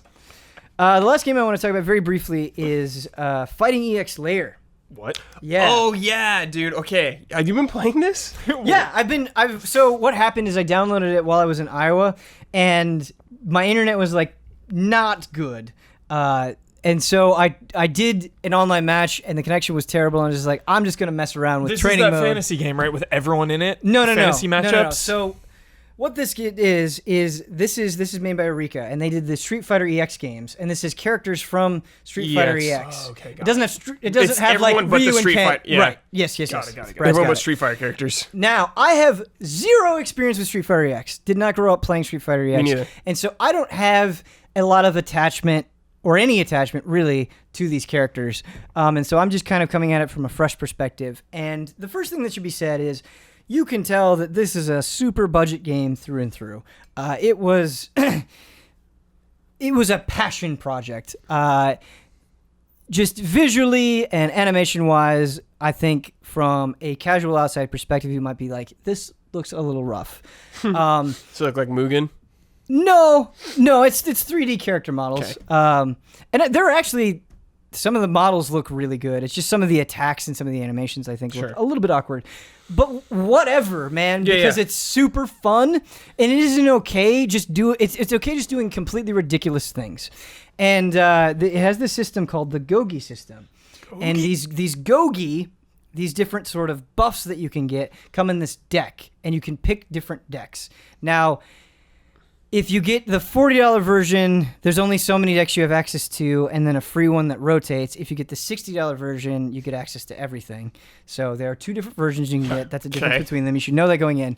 But anyway, these Gogi, they activate in really cool ways where either you do a certain amount of damage, time elapses, you like do a certain thing a certain number of times, and then you can get like a potentially crazy benefit. So you might just get like your damage is boosted up a little bit, or you might get one where it's like when I dash, I'm invisible, and you can just get really not broken, but really powerful and kind of crazy things that change the flow of the match. And I have not been able to play a lot of online. I've been distracted by Octopath Traveler since I've been back, but it is something that I want to continue playing along with Blaze Blue Cross Tag Battle. Before Tekken 7 or Soul Calibur 6 comes out. Before Soul Calibur 6 comes out. Demolishes. Yeah, right. Once Soul Calibur 6 comes out, we're not going to mess around with full attention. this stuff, but it's really fun, and it does feel very, very different. And it has sort of this momentum attack system where when you dash forward and you do an attack, your momentum will carry. And that's really fun. And you kind of have this ridiculous Gogi system where by doing certain things, you can change the flow of the match. And that also gets into your head where, you know, you already have so many things to think about during a fighting game. What is my opponent doing? I'm going to try to predict this. And then you have like, okay, I need to fulfill these mini objectives. And then I'm going to get my Gogi. And then the power of my character is going to change. So it adds a really cool layer on top of that. And again, like I said, I'm not familiar with these characters. The characters are so wonderfully lovable that it fits this kind of crazy Gogi system to begin with. And that all begins with Skullomania, who is just this like wrestler dude who's Skullomania. dressed in a skull outfit, and he's just like laughing at you and flipping all around. And I just don't know how you don't love this character. Yeah. Awesome. I had heard the Giant Bomb guys talk about Skullomania and their love for it all the time, but actually like seeing him in action. Yeah, you would love Skullmania. You would Sounds love. rad. Yeah, he's awesome. him. Rad. Yeah. And it's one of those things where if you were like, hey, should I buy Fighting EX Layer? You made it sound cool. I would go, well, you should know that if you aren't interested in like messing around and learning the intricacies of characters and going online and fighting people, probably not. There's not really a lot else for you to do. There's not going to be this huge sweeping story mode. Or an Not the arcade mode NetherRealm where treatment. there's gonna introduce the characters and have little ending bits. None of that. But it's hard not to have a soft spot for this game that has such lovable characters, that has such cool ideas, that was clearly just a passion project through and through. It's hard not being a little bit of a bleeding heart there. And like, if you're willing to kind of go in and adopt that mentality, I think it might surprise you with how much fun it is. Cool. If you are willing to dig in and play online and fight and stuff. You might get bored of it really quickly. Again, this is a heavily stipulated recommendation. Very niche game. Nice. But like, even from me, I'm a total fighting game casual. Even from my perspective, just going in and messing around in training mode, like, I already feel like I've gotten a good bit of joy from it. Nice. So, Heck yeah. Yeah. Yeah. Yeah. Hubert, are you going to play Soul Calibur 6? Oh, yeah. Are you going to play the shit out of it? Geralt for life. Geralt for life? Yep. Really curious to see miss how Geralt. how they present his story Yeah. in Soul Calibur 6. Take a portal. I love him so much. How'd I get here? Will you I play love that me they came online in out- Soul Calibur 6? As Geralt. Okay. Absolutely. Okay. 100%. So into it. Brad, are you going to play Soul Calibur 6? Yeah. I feel like I play fighting games the most when I play locally. Yeah. I don't Totally. I like when I think about it, like, I never really play online. I just like playing with people local, like sitting down with friends. That's how I like to play fighting games. So maybe I'll try online a little. I enjoy online games a lot. I enjoy shooters, but for me, when it comes online with fighting games, I enjoy playing online, and especially when I'm reviewing, I have to play a lot online. But there are some, I just get so invested, and sometimes it gets so intense and so close that I'll do an online match, or I'll do like 3 online matches. I'll be like, oh my God, I need to take a break. Yeah, I agree.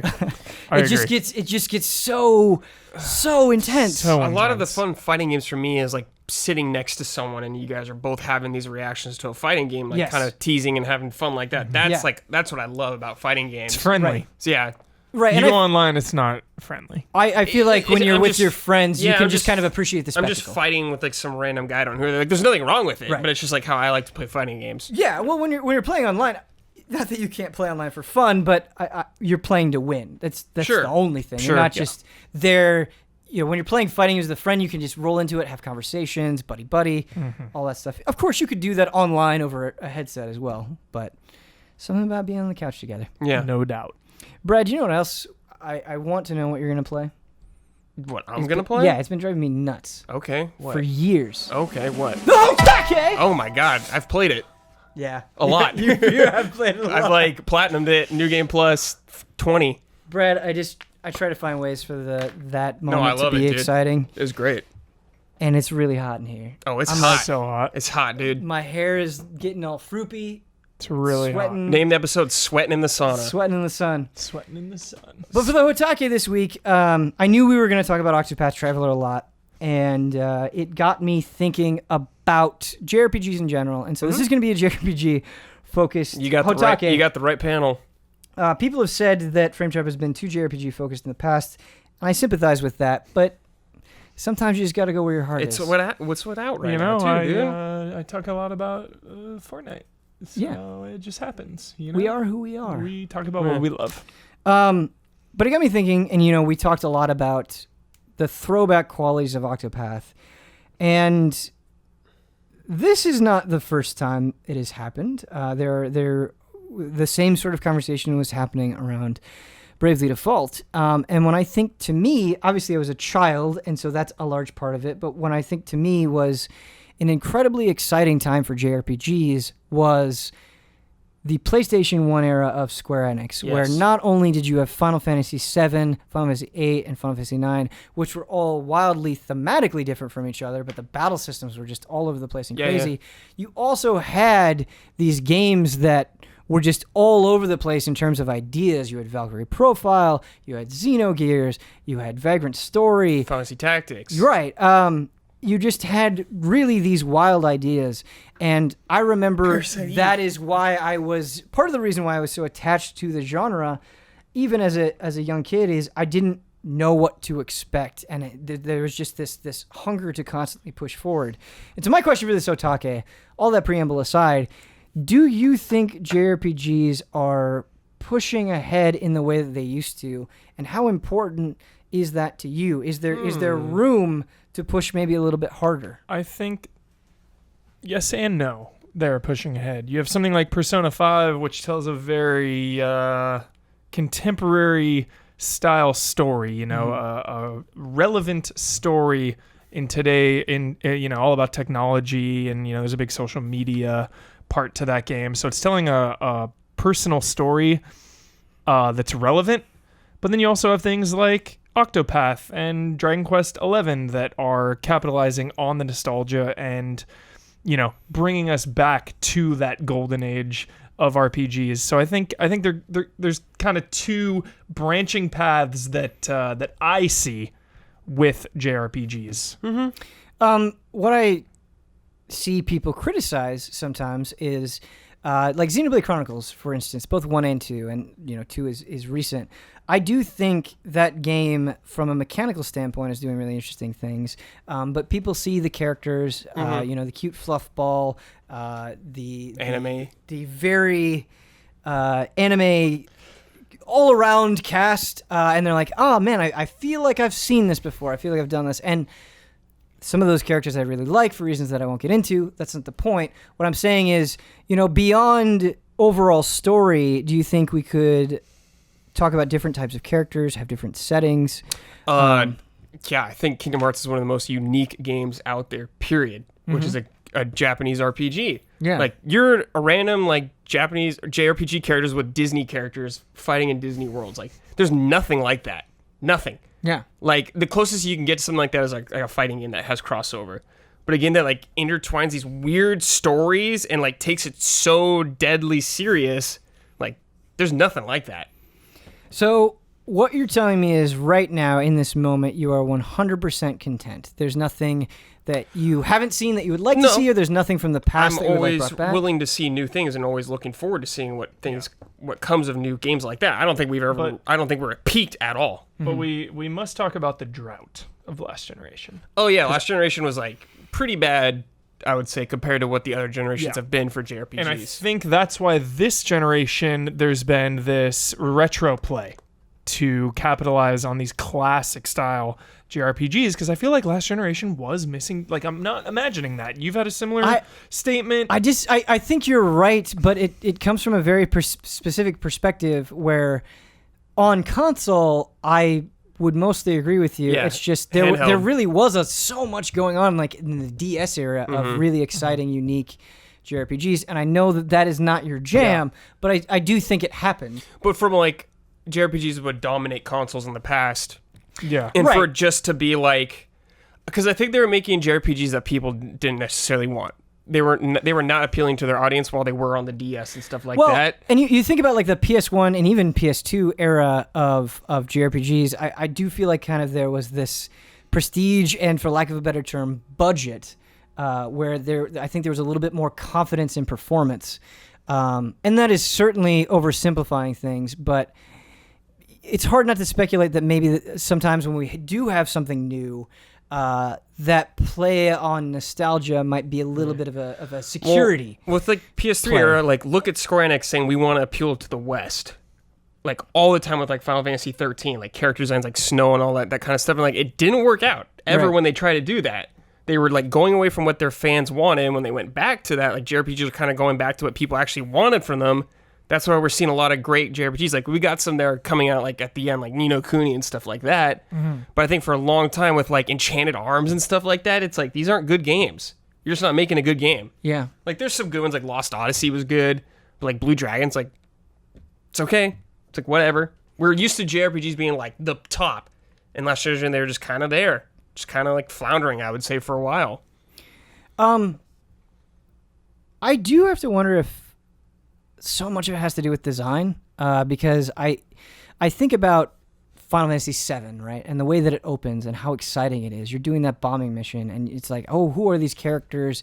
We're doing this incredibly dangerous thing. It really just grabs you by the balls immediately. Mm-hmm. And that is not the case for so many, I feel contemporary JRPGs where it just takes forever to get in the flow, and you starting from humble beginnings and building up is totally fine. When you do that 100 times, you kind of glaze over it. And then you think about the materia system and how exciting it was to mix and match all of this different stuff and really flex the system, and just those incredible summons. And that's why I do think Octopath Traveler will be remembered fondly, is because I feel like it's a JRPG that isn't afraid to push back pretty immediately, where it's like, no, you will understand the system, you will explore the system. The way everything is designed is to kind of push you to engage. Whereas I feel like sometimes the sentiment I see expressed amongst the Easy Access community is, well, I'm just kind of sleeping through this, or Sure. I'm doing the same fights over and over again. And I think that's what we need to see more of, is not only more narratively engaging JRPGs, but more mechanically engaging JRPGs. And don't be afraid to edit your game down. It doesn't need to be 100 hours. Yeah. So many JRPGs fall in that trap of like, takes too long to get going, or you're at a really good story part, but you have to stop and grind. Like, they really need to focus it. I know I've seen some differing opinions on Persona 5. It is a game that is, won a lot of GOTYs and is... Yeah.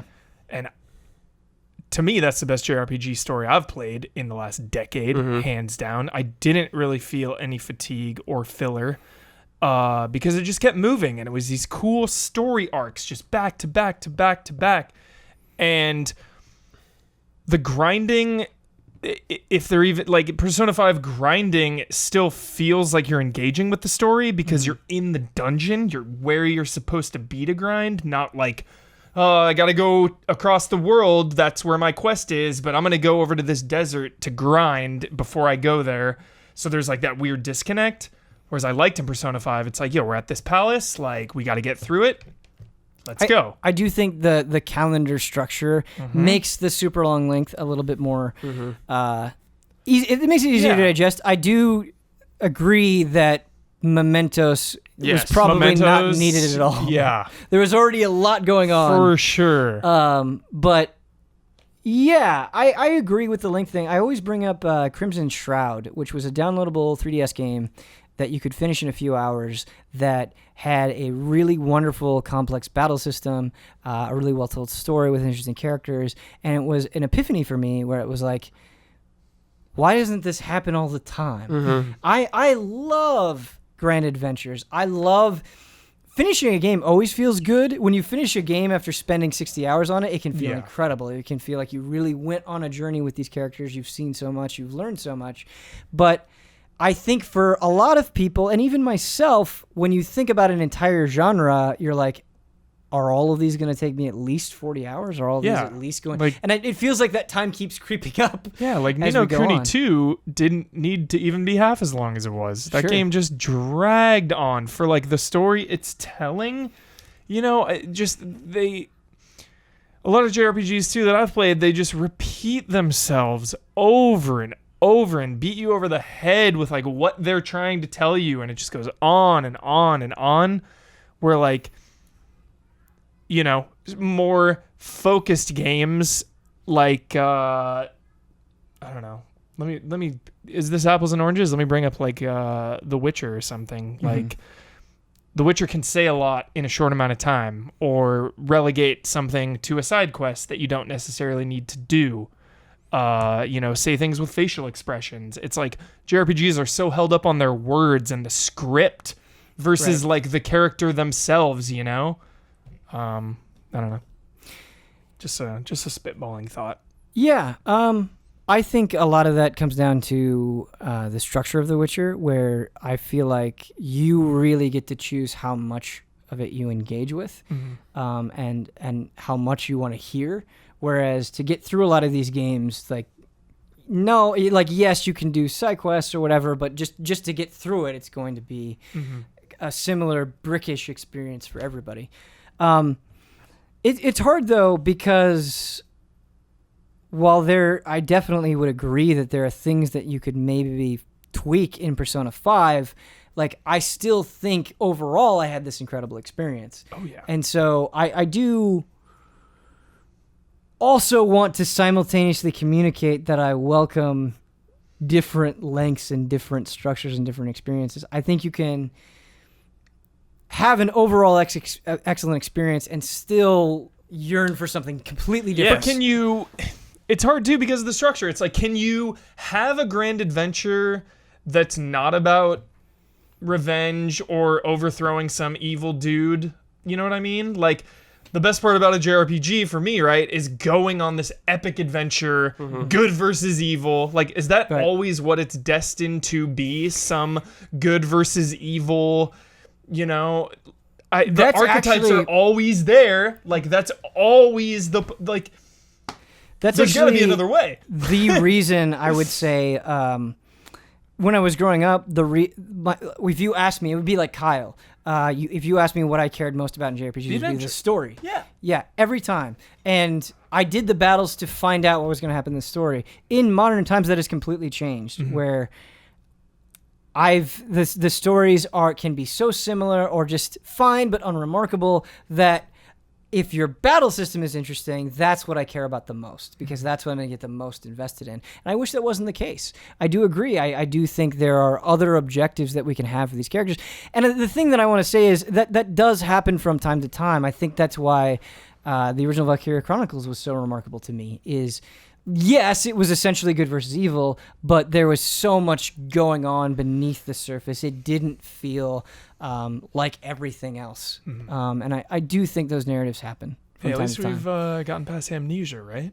We haven't completely. No, that happens all the time. Yeah. Damn it. Yeah. It'll be there. Brett, what do you think? Are you satisfied? I mean, with JRPGs, I always want more.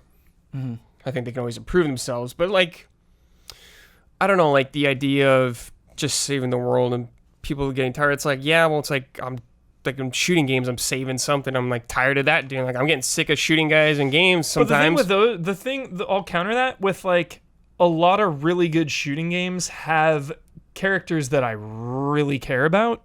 Whereas Which like ones?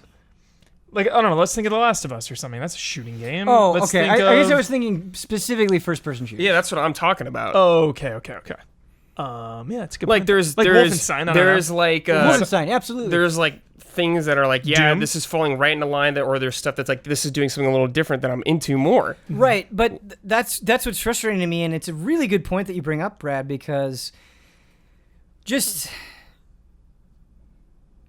When I review JRPGs or I talk about JRPGs, I do get a lot of those complaints lobbed at me like, hey, this sucks about the genre, or they're all the same. But I feel like you can apply it to so many genres. You can apply it to any genre. I think why Wolfenstein is remarkable is because it actually gives a shit about its characters. Exactly. It is rare. It is rare that I may like a character in a first-person shooter, but to feel deeply attached or to really have what's going on with them kind of rummage through my brain and really think about it, that almost never happens. Yeah.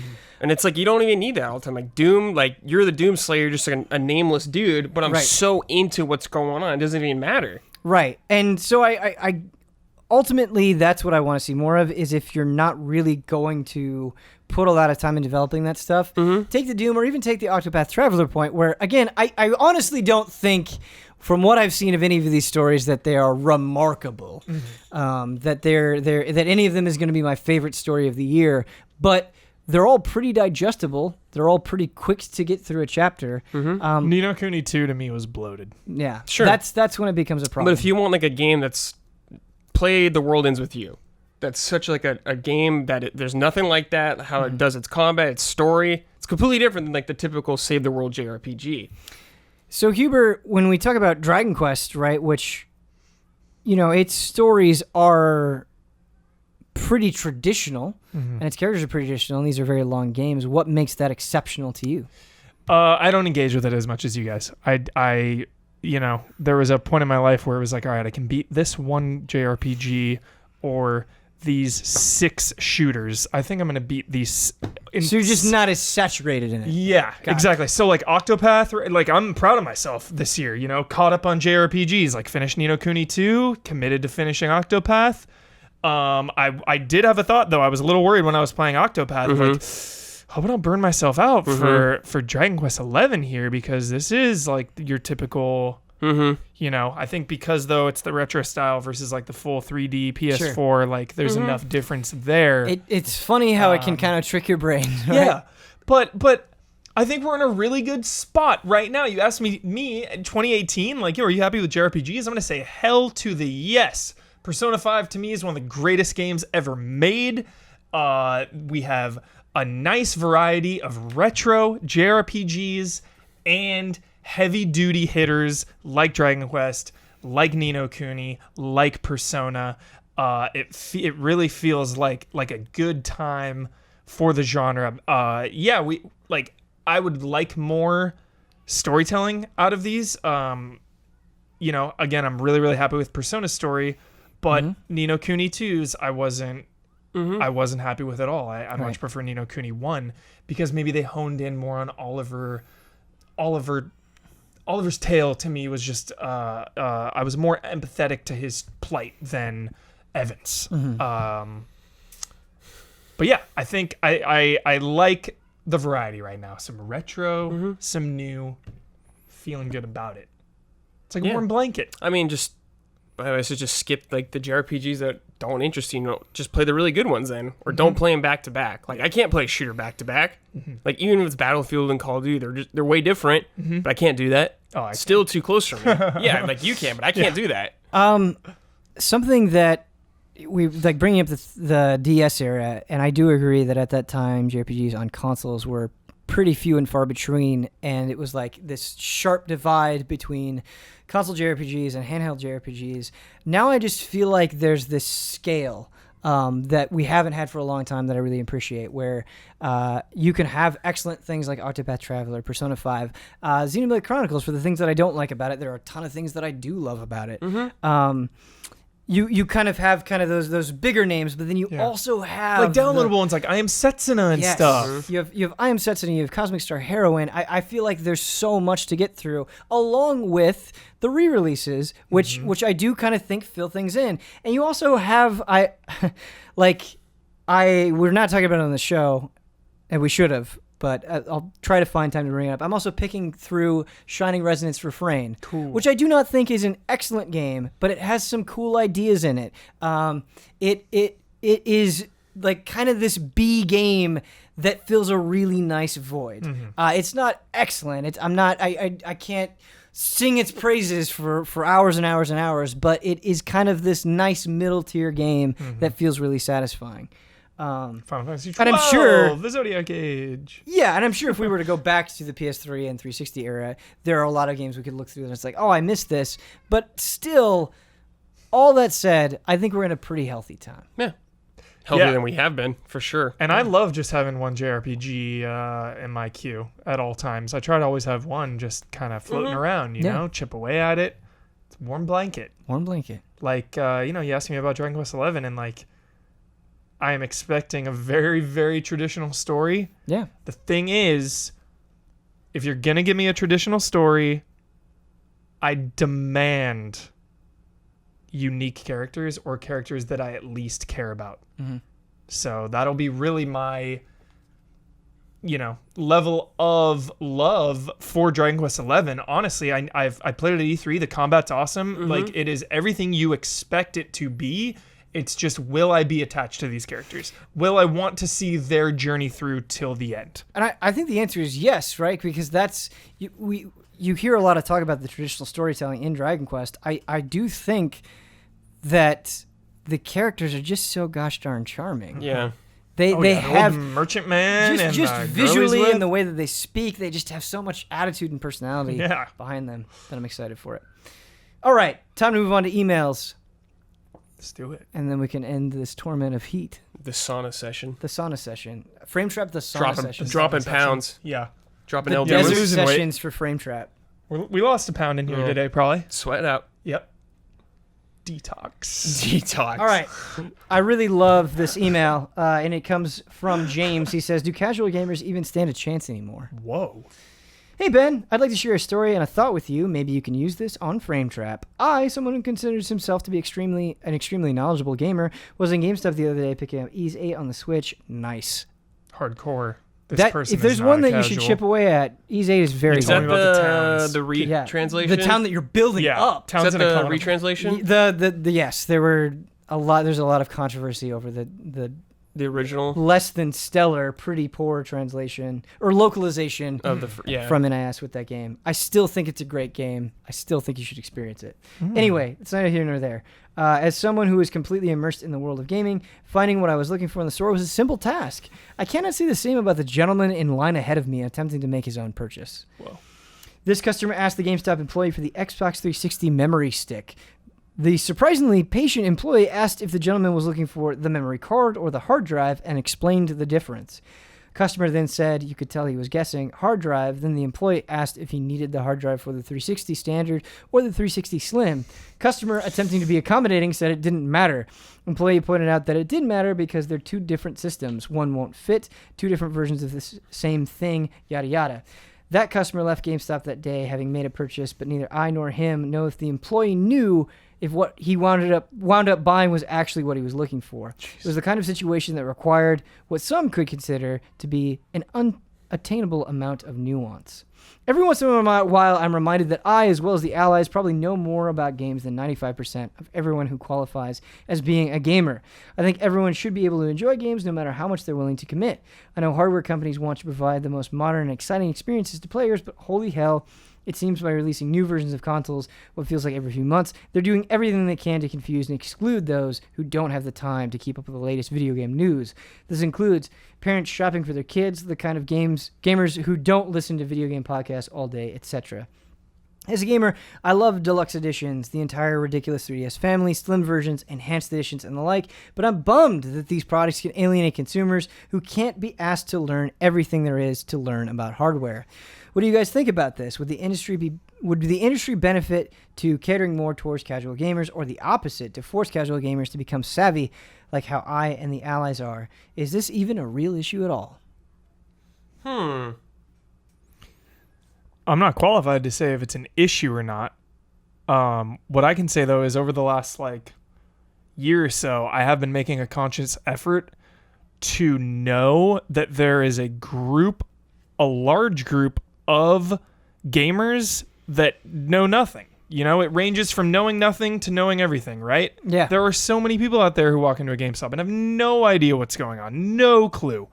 And it can be overwhelming, you know? So I try not to assume that everyone knows everything about everything anymore, you know? Yeah. But in terms of technical jargon and this and that, really all you can do if you don't live and breathe and die games is look it up online and just hope for the best. I don't know. It's tough because it's who do you trust? Do you trust a salesman who is trying to make a sale? And we all know about GameStop's history of quotas and trying to sell different things. So that isn't really the best answer. Do you go on Amazon and just look at user reviews? That is where my brother goes if he's not asking me. So I feel that's a really good place. It's just going on Amazon, cycling through user reviews. When I don't know something about a TV, that's the first place I'll go is try to look up their Q&A. Amazon has a really good questions area, which questions have been asked and answered. Really, I just try to go there. It's easier to figure out that stuff now than ever, I feel because there is that information available. I feel this is something that's happening in a lot of things. Think of cell phones, how many different iPhones there are, and you're just kind of but people are figuring all that stuff out somehow. Right. There's always an expert out there that you can consult. I think contemporary life just demands everyone to be more technologically literate than they were before. Yes. Totally. And so I do think that is helping. But as far as being a person who enjoys video games, I think the barrier is lower than it ever has been. It's not hard to be anyone and download a free game on your phone. And you're playing and enjoying a game. Just that ease of access was not there in exactly the same way. And I think there are so many different tiers. You could just be somebody that just plays on their phone or picks up a 3DS and understands that. And I don't think that's too terribly complicated. I even have friends that own I have a friend who owns a PS4 and a Switch, has gamed a ton, but doesn't really know what's up. You know, just out of the loop. But what is the like, know what's up? Know what's up, as in like what games are coming out, or like, they just don't pay attention. I feel pay attention to anything gaming related, unless it like makes headlines. Like Red Dead Redemption 2 is gonna come out and like make headlines on the New York Times and all this, and they're like, oh, like I remember getting a text from him like, hey, what's this Fortnite thing? Should I be playing this? Like. So you know, you can be a gamer and still know nothing, and that's 100% fine, you know? Well, Huber, I feel like all I do with the vast majority of my life is pay attention to video games. Our life is to know everything about every video game. During streams, people will be like, "Did you hear this announcement?" Or did you? Like, no. Right. And there are still things that slip through the cracks for me, and I feel like I try very hard. I make a very considered effort to be up to date, and of course I forget things. I'm bad with dates. But I try to be knowledgeable, but I think part of the problem of what they're speaking to is there's so many layers now. Not only do I have to know about games that are coming out, I have to know about the updates to the games that I already play, and those can get so crazy. There's always more to know. So like if your life isn't to play video games, then like it's okay if you have questions, you know? I just think there's also a fallacy in trying to, and we'll get into this in the next email, I think there's a fallacy in trying to be someone who knows everything about every game. I think that was kind of this idea of a gamer at a certain point is it's like, okay, I'm going to be knowledgeable about all the big games on all the consoles, and to some degree that was obtainable. But now with these live games and these live, it sounds like a grandpa, with games that are constantly updating and so many, just such a huge diversity of platforms and DLC and updates and all this stuff. Too much. I think you have to pick and choose, and that's okay. That's just where we are now. 100%. Agree. Yeah, I agree. Next question. How you want to live. Yeah. From Carlo, I've been thinking about how living games or games as a service get coverage nowadays. Is it really enough in either volume or depth? Seeing that large number of players exclusively play 1 to 3 games, I don't know about that. A lot of people, yes.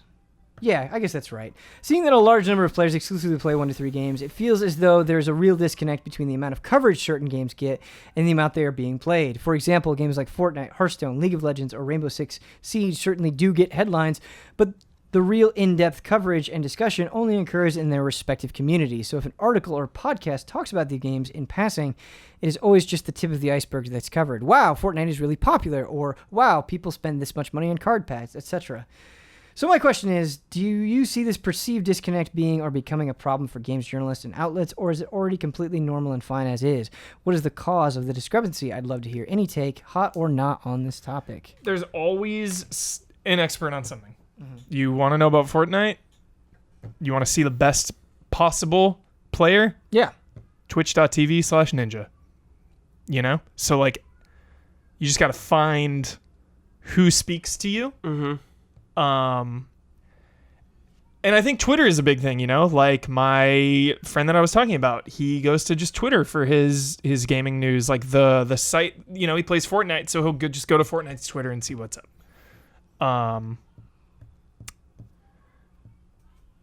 I think. What am I trying to say here?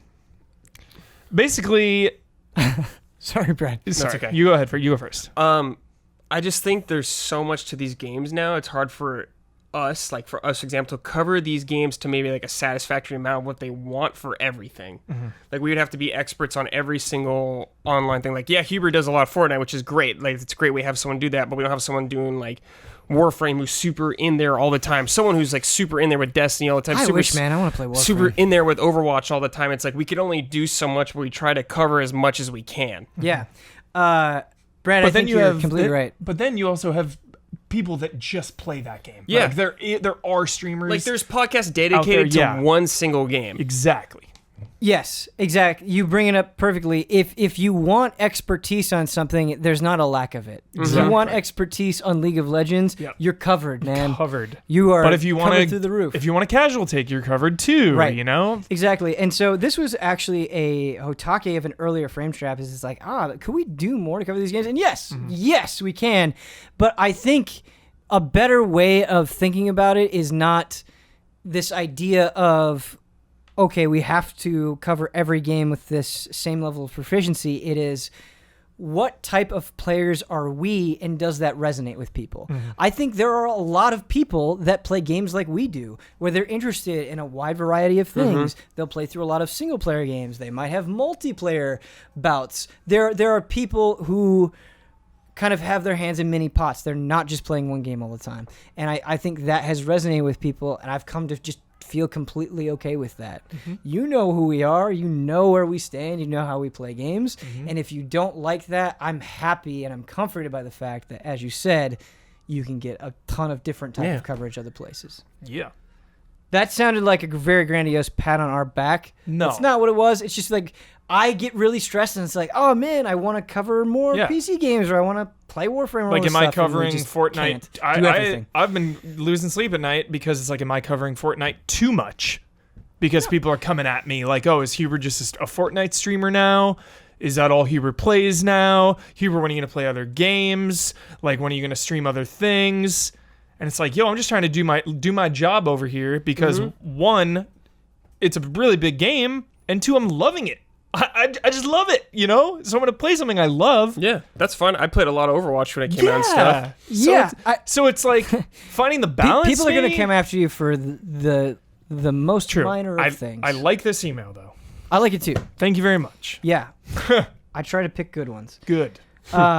Next email. Hey guys, something I've been curious about is the shift in preferences of digital games by both Ben and Huber. Let's rewind. Going back a year ago, Ben hinted at the physical collection he built up, a camp that I've been a part of. How he hopes to collect until he turns 75 and then donate to a museum. This seemed to suggest that he would remain in the physical games camp until he was old and gray. Fast forward to recent times, we've heard Ben and Huber mention how they were buying games digitally way more these days based on the point of convenience. Are there any other points that caused this shift in preference and ideas? I'd like to know the panel's thoughts on whether it's worth buying physical games anymore, used or new, and whether the original goals of a curated collection of physical games was something they see themselves moving forward with. Do you even want a physical collection, or is this a shift in your own ideas based on the times? I find the Allies' opinion swaying my ideas of what it means to own these games. I appreciate any general advice you have on the matter. I feel very strongly about this. Yeah. Live how you want to live, if you like physical or digital. For me personally, when I moved out of my home, my childhood home, space became a real issue. It's actually a real thing. Yeah. I have, I live in an apartment. I don't have a home. I live in a one-bedroom apartment with another human. So, collecting boxes and boxes and boxes of games is just not viable. It just cannot be. Yeah. So, I've already taken advantage of my grandma, who has a garage. My grandma lives alone and has a garage, so in one car, so the other half is for storage. I have a bunch of boxes full of games, and I can't do that anymore. That was when I was growing up, I would collect it dates back all the way to NES. It's not just I bought a bunch of games and threw them in my grandma's. It's no, it's my collection of life from Genesis, NES onwards. And I'm out of room. I'm out of space, and yeah. And another thing, we have the same life. Yeah, and there's so many other smaller things, the physical boxes stopped being as cool. Absolutely. They're just not as cool anymore. Yes. They have ads on them and pre-order stickers. Or nothing. You open it up, it's just a disc and there's nothing. So it's the box itself has lost its mystique. Absolutely. Digital, you can get it right at 9 p.m. West Coast, midnight East Coast time. It unlocks, boom, ready to go. Yeah. I live in a tiny apartment, and in except the bathroom and I guess the closets. But basically, throughout the apartment, there are just towers of games that I already own. Yeah. And that's not even all the games. I still have a garage in Iowa that is full of game stuff. And completely with you on the appeal of physical games because they're so bare bones these days, that losing its value. But yeah, space is a real thing. I might feel completely different when I get my own house and I can rearrange it. I have an attic and a garage. In a better way. But we're drowning. We are drowning in games already. Yeah. The other thing for me, and when I was at a game store and I just was around physical games and could just see what was coming in, it was very convenient to just be oh, we got this into the store, I'm going to take that. The longer that I've lived in Los Angeles, the more that driving around has just really pissed me off. Yep. Sure. There are just too many people here, and I enjoy going out and doing simple things less than I used to. Mm-hmm. And so if I was back in Iowa, where it's a little bit easier and less stressful and a little bit more convenient, and it's not always terrible all the time. To the game store. I don't want to over-exaggerate it, but it is a thing that creeps up from time to time. In LA, if you drive anywhere at any time, it's a hassle. Right, and so straight up, it's just being in a small place and there being way too many people that has made me, I think, gravitate more towards. But man, if sweet ass thick manuals came back, I'd be right there, man. I would be right there. I'm the opposite camp of you guys. I get everything physical pretty much. I'm at the point though where I'm okay with donating my old games, like a bunch of like physical games. Like I'm not gonna play these. I'm okay with letting them go. I keep very specific games, like really games that are special to me. Like I have my Gold Ocarina of Time still and stuff like that. Yeah. But, I mean, it makes total sense for where you two are at. Like, space is a real issue. Yeah, like, those games are going to stack up. You got to get rid of them. It's fine. But, yeah, I mean, I totally get it. I like collecting them because I just like having collectible things like that. But for me, I also buy physical because I have the Best Buy thing and I get them cheaper. Yeah. And I get physical games Well, just that's something cheap. I wanted to bring up, too, is... Like, I can see GameStop now, dude. Like, I had this thought the other day of, like, wow, you guys might actually be in a little bit of trouble here. Because I was in there... And I wanted to pick up the Surge because I really want to get through 1 before 2 comes out. And I was in the Surge, and I have no problem picking up pre-owned games now. So I'm in the store, and it's like 35 or 40 used, and I went on PSN store, and it was just like 30 new, or something, you know, like. And digital sales, like the pre-owned games at GameStop now are not as cheap or good of a find as they once were. Like there was a time before my digital age of like going into GameStop, just picking up some used games, and now these flash sales online are just like slashing prices. You can get a game for so cheap compared to GameStop. Not a new problem, but God, does it piss me off when I go and I see a game in GameStop and it's like, I don't even get the case. I get this generic ass GameStop case. I've walked out so many times. And nope. It's just really upsetting. Won't do it. And we do have the benefit of living in Los Angeles and having cool game stores, but those tend to be in high traffic areas, and so the most convenient places are GameStops, and GameStops can be very frustrating to shop in. Yeah, for me, since I buy them at Best Buy, I can get them delivered to my house, or I can pick it up the same day. Like, it's really rare where I need to play a game immediately. It's really rare for me now. Like, there's a few games where I have to do like that rush. No, it's great, but there's few games that I actually care enough about to do that for. Yeah. You talked about donating games. Will you do it for Dragon Quest 11? I'm getting that collector's edition, dude, so I'm going to have to wait a little bit. So I'm okay with that. All right.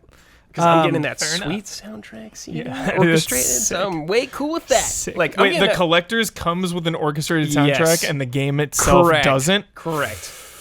Moving on. I'm getting those Kingdom Hearts figures, dude.